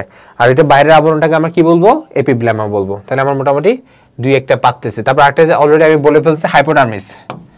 হাইপোডার্মিসের বাংলা কি ছিল, অধোতক। তাহলে এই অধোতকটা আমাদের কার ক্ষেত্রে বিদ্যমান, অবশ্যই কাণ্ডে, মূলের বিষয়ে মূলে কিন্তু কি থাকে না, আমাদের হাইপোডার্মিস থাকে না। তাহলে আমরা অলরেডি দুইটা পেয়ে গেছি, কিউটিকল অনুপস্থিত, অধোতক অনুপস্থিত, যেহেতু এটা মূল। আচ্ছা, তারপর আসে আমাদের মূলের ক্ষেত্রে যখন আমরা পড়ছিলাম, মূলের ক্ষেত্রে আমাদের যে এই যে ভাস্কুলার অর্থাৎ কর্টেক্স যেটা, সেটা হচ্ছে বিভিন্ন স্তরে বিভক্ত, বিভিন্ন স্তরে বিভক্ত থাকে, এটা আলাদা করে থাকে না। এটা হয়তো এখানে আছে, তারও কই যেন ছিল, এই যে এই দেখো, একবীজপত্রী উদ্ভিদের কাণ্ডের কর্টেক্সটা, সেটা হচ্ছে আমাদের কি থাকে, কর্টেক্সে বিভিন্ন বিক্ষিপ্ত থাকে, ঠিক আছে, বিক্ষিপ্তভাবে জাইলেম ফ্লোয়েম থাকতেছে। আচ্ছা, যেহেতু এখন আমরা মূল পড়বো, তার মানে তার উল্টা থাকবে, অর্থাৎ সে বিন্যস্ত থাকবে না, তাই না। হ্যাঁ, সে হচ্ছে বিভিন্ন স্তরে বিন্যস্ত থাকবে না, এটা মাথায় রাখবা, ঠিক আছে। আচ্ছা, যেহেতু কাণ্ড আর মূল আলাদা। আচ্ছা, মূলে হচ্ছে পরিচক্র এক সারি, এটা মাথায় রাখবা, শুধুমাত্র এক সারি কোষ দিয়ে আমাদের একবীজপত্রীর মূল গঠিত, কি পরিচক্রটা। আচ্ছা, এরপর আমার মাথায় রাখতে হবে ভাস্কুলার বান্ডেল অরিয় এবং একান্তরভাবে সজ্জিত, এটা খুবই গুরুত্বপূর্ণ, ঠিক আছে। পুষ্পক কিংবা আমরা অলরেডি বলে ফেলছি আগে যখন আমরা মূল পড়ছি না, ওখানে আমরা দেখছি। আচ্ছা, তাহলে কি বললাম, ভাস্কুলার বান্ডেল অরিয় এবং একান্তরভাবে সজ্জিত, ঠিক আছে। এই জিনিসটা আমরা যখন আগে পড়ছি তার সাথে কিন্তু অলরেডি মিল আছে। আচ্ছা, তারপর দেখো এই জিনিসটা নিয়ে আমি হয়তো আগে তোমাকে বলি নাই, মেটাজাইলেম কেন্দ্রের দিকে এবং প্রোটোজাইলেম পরিধির দিকে থাকে। এই জিনিসটা তোমার একটু জানা লাগবে। এটা হয়তো আমি আগের স্লাইডে বাদ দিছি, একটু লেট মি চেক, ওয়েট, এই যে এখানে আছে দেখো, এখানে খুব সুন্দরভাবে তিনটা টাইপ আছে। আমরা সবাই ইন্টার লাইফে জিনিসটা পড়ে আসছি, কি কি, এক্সার্ক, এন্ডার্ক, মেসার্ক, বা পরীক্ষার হলে জিনিসটা কনফিউজ হয়ে যাবে, সেজন্য আলাদা আলাদা করে মুখস্থ করার তোমার দরকার নেই। তুমি জাস্ট একটা মাথায় রাখবে, সেটা হচ্ছে আমরা যদি নর্মাল জিনিসটা মাথায় রাখি, সাপোজ প্রোটোজাইলেম, প্রোটো মানে সে ইনিশিয়ালি, তাই না, আর মেটা মানে যখন সে পরিপূর্ণ হয়েছে তারপর, তাহলে প্রোটো বাট ইনিশিয়ালি, সো সে ইনিশিয়ালি সে কোথায় থাকবে, কেন্দ্রে থাকবে। ম্যাচিউর হওয়ার পরে সে কই যাবে, পরিধির দিকে যাবে। ঠিক আছে, এই জিনিসটা জাস্ট তুমি মাথায় রাখো। তাহলে প্রোটোজাইলেম নরমালি কই থাকে, কেন্দ্রে। আচ্ছা, এবং এখান দিয়ে একটা নাম মাথায় রাখবা, কেন্দ্রে যদি প্রোটোজাইলেম থাকে তার নাম আমরা কি বলবো, এন্ডার্ক। ঠিক আছে, এন্ডো মানে ভিতরে, অর্থাৎ কেন্দ্রে, কেন্দ্রে কি থাকবে, প্রোটোজাইলেম থাকবে। ঠিক আছে, আচ্ছা, এটা থেকে তোমার আর কিছু জানা লাগবে না। ঠিক তার অপোজিটটা হচ্ছে এক্সার্ক। তারপর যে জিনিসটা জানবে সেটা হচ্ছে মেজার্ক। ঠিক আছে, মেজার্ক হচ্ছে প্রোটোজাইলেম উভয় দিকেই থাকতে পারে, এটা আলাদা ফিক্স না। এখন এখানে একটা উদাহরণ যেটা তোমার বই নাই, সেটা হচ্ছে এক্সার্ক হচ্ছে মূলের বৈশিষ্ট্য, এন্ডার্ক মানে আমরা জানি কাণ্ড, মানে ক দিয়ে হচ্ছে কাণ্ড, এটা মাথায় রাখবা। তারপর মেজার্ক মানে এটা কোথায় হয়, এটা হচ্ছে পাতায় হয়। ঠিক আছে, এই তিনটা একটু মাথায় রাখবা, দরকার লিখে রাখো, কারণ পাতার বৃদ্ধি উভয় দিকে হয়। ঠিক আছে, তাহলে আবার আমরা আমার পড়ায় চলে আসি। আবার আসো, তাহলে আমরা কি দেখতেছি, মেটাজাইলেম কেন্দ্রের দিকে এবং প্রোটোজাইলেম কই থাকতেছে, পরিধির দিকে থাকে। তাহলে ভাই দেখো, আমরা পড়ছি প্রোটোজাইলেম কেন্দ্রের দিকে, তার মানে কি এন্ডার্ক। তাহলে যেহেতু প্রোটোজাইলেম এখানে পরিধির দিকে বলছে, তার মানে এটা কি, এটা হচ্ছে আমাদের এক্সার্ক। ঠিক আছে, সিম্পল। ঠিক আছে, আচ্ছা, জাইলেম বা ফ্লোয়েম গুচ্ছের সংখ্যা 6 বা তার অধিক। ঠিক আছে, 6 এর অধিক থাকবে সব সময়। আর যখন আমরা দ্বিবীজপত্রী পড়বো, তখন দেখো এই যেখানে লেখা আছে দ্বিবীজপত্রী উদ্ভিদের মূলে এই সংখ্যা 2 থেকে 4টি। ঠিক আছে, আর মজ্জা একবীজপত্রী উদ্ভিদের মূলের ক্ষেত্রে, মূল মানে মজ্জা বৃহৎ থাকবে, তাই না, মূলের কাজেই তো কি করা, পানি পরিবহন করে, সে কি কাণ্ডের মধ্যে নিয়ে যাচ্ছে, সো অবভিয়াসলি তার মজ্জা কি থাকা লাগবে, বৃহৎ থাকা লাগবে। ঠিক আছে, এটা মাথায় রাখবা। তাহলে ভাই আমরা মোটামুটি একবীজপত্রী উদ্ভিদের মূলের যে শনাক্তকারী বৈশিষ্ট্য, এটা পড়ে ফেলছি না, পারবো না আমরা। এবার এসে আমরা দ্বিবীজপত্রী উদ্ভিদেরটা পড়বো, আসো, অর্থাৎ আমরা একবীজপত্রীর কাণ্ডটা পড়বো। ঠিক আছে, একবীজপত্রীর আমরা যেটা মূল পড়ছি সেটা আমরা পড়ছি বেসিক্যালি কচুটা, আর কাণ্ড আমাদের বই উদাহরণ দিচ্ছে ভুট্টা। ঠিক আছে, এটা তোমার জানার দরকার নেই, জাস্ট পার্থক্যগুলোতে আসি। যেহেতু আমি কাণ্ড পড়তেছি, অবশ্যই আমার কি উপস্থিত, অধোতক উপস্থিত। অবশ্যই আমার কি উপস্থিত, আমাদের কাণ্ডরোম উপস্থিত। অবশ্যই আমাদের কি উপস্থিত, হাইপোডার্মিস বা অধোতক উপস্থিত, তাই না, এগুলো আমরা জানি। এই যে দেখো, কাণ্ডরোম সাধারণত অনুপস্থিত, কার ক্ষেত্রে, একবীজপত্রীর ক্ষেত্রে, এটা মাথায় রাখবা। আমি জাস্ট তোমাকে কাণ্ডর ফিচার বললাম, বাট একবীজপত্রী কাণ্ডের ক্ষেত্রে কি না, কাণ্ডরোম থাকবে না।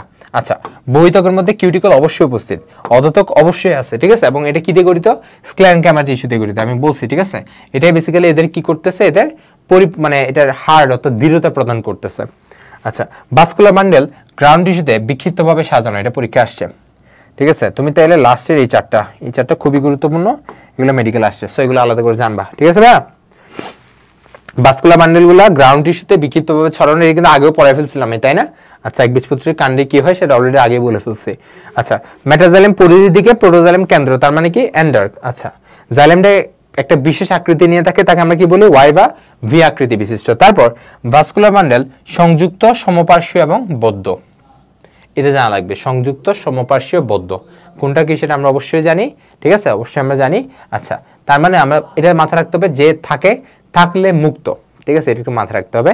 আচ্ছা, আর না থাকলে বদ্ধ, এটা মাথায় রাখতে হবে, যেখানে যেহেতু বদ্ধ তার মানে কি নাই। ঠিক আছে, আচ্ছা, তাহলে ভাস্কুলার বান্ডেল সংযুক্ত, সমপার্শ্বীয় এবং কি বদ্ধ, এই তিনটে কিন্তু আমাদের মেডিকেলে আসছে কোয়েশ্চেন। ঠিক আছে, তাহলে ভাই মোটামুটি এর বাইরে আমার এই চ্যাপ্টারতে কিছু পড়া লাগবে না।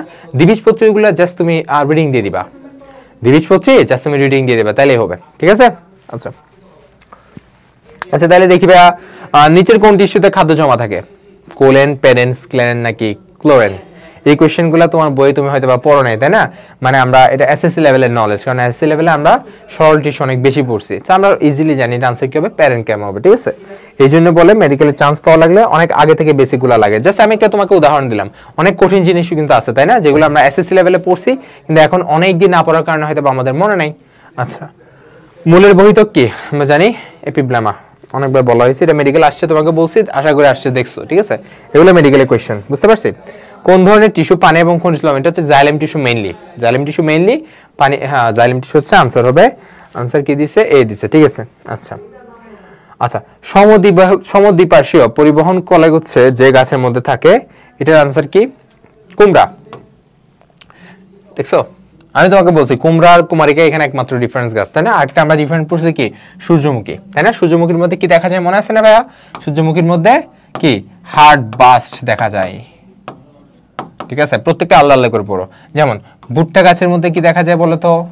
ভুট্টা গাছের মধ্যে ওর স্পেশাল ফিচার কি ছিল মনে আছে? ভুট্টা গাছের মধ্যে বুলিফর্ম কোষ দেখা যায়, ঠিক আছে? আচ্ছা যেহেতু সব পড়াচ্ছে ধান গাছটা পড়ো। ধান গাছের ক্ষেত্রে আমার মনে ছিল আমি একটা তোমাকে নাম বলছিলাম, কি ছিল? গ্রামিনিয়াস ছিল, তাই না? কি পত্ররন্ধ্রের প্রকারভেদের মধ্যে ওদেরটা একটু ডিফারেন্ট ছিল। ধান গম তারপর এই টাইপের যা আছে তাদের ক্ষেত্রে তোমার পত্ররন্ধ্রের টাইপটা হচ্ছে গ্রামিনিয়াস ধরনের। দেখছো সবকিছু কিন্তু এক একটা কি রিজন বা এক একটা উদাহরণ আছে, তাই না? সো আশা করি তুমি যখন একটা জিনিস মেডিকেলের যখন এমসিকিউ গুলো পড়বা, তাদের কোরিলেটেড যে এমসিকিউ গুলো আছে, অপশনগুলো আছে, সেই রিলেটেড পড়াটা একটু পড়ে ফেলা ট্রাই করবা। তাহলে হবেটা কি তোমার জিনিসটা মানে তোমার পড়াশোনাটা অনেক বেশি ডিপ হবে, ঠিক আছে? এবং তোমার কনফিডেন্সটা বাড়বে অনেক। বুঝতে পারছি ভাইয়া? সো আজকের চ্যাপ্টারটা এতটুকু পর্যন্ত। আশা করি টিস্যু এবং টিস্যু তন্ত্র নিয়ে তোমাদের কোনো সমস্যা থাকার কথা না। সবাই ভালো থাকবা, সুস্থ থাকবা। আসসালামু আলাইকুম।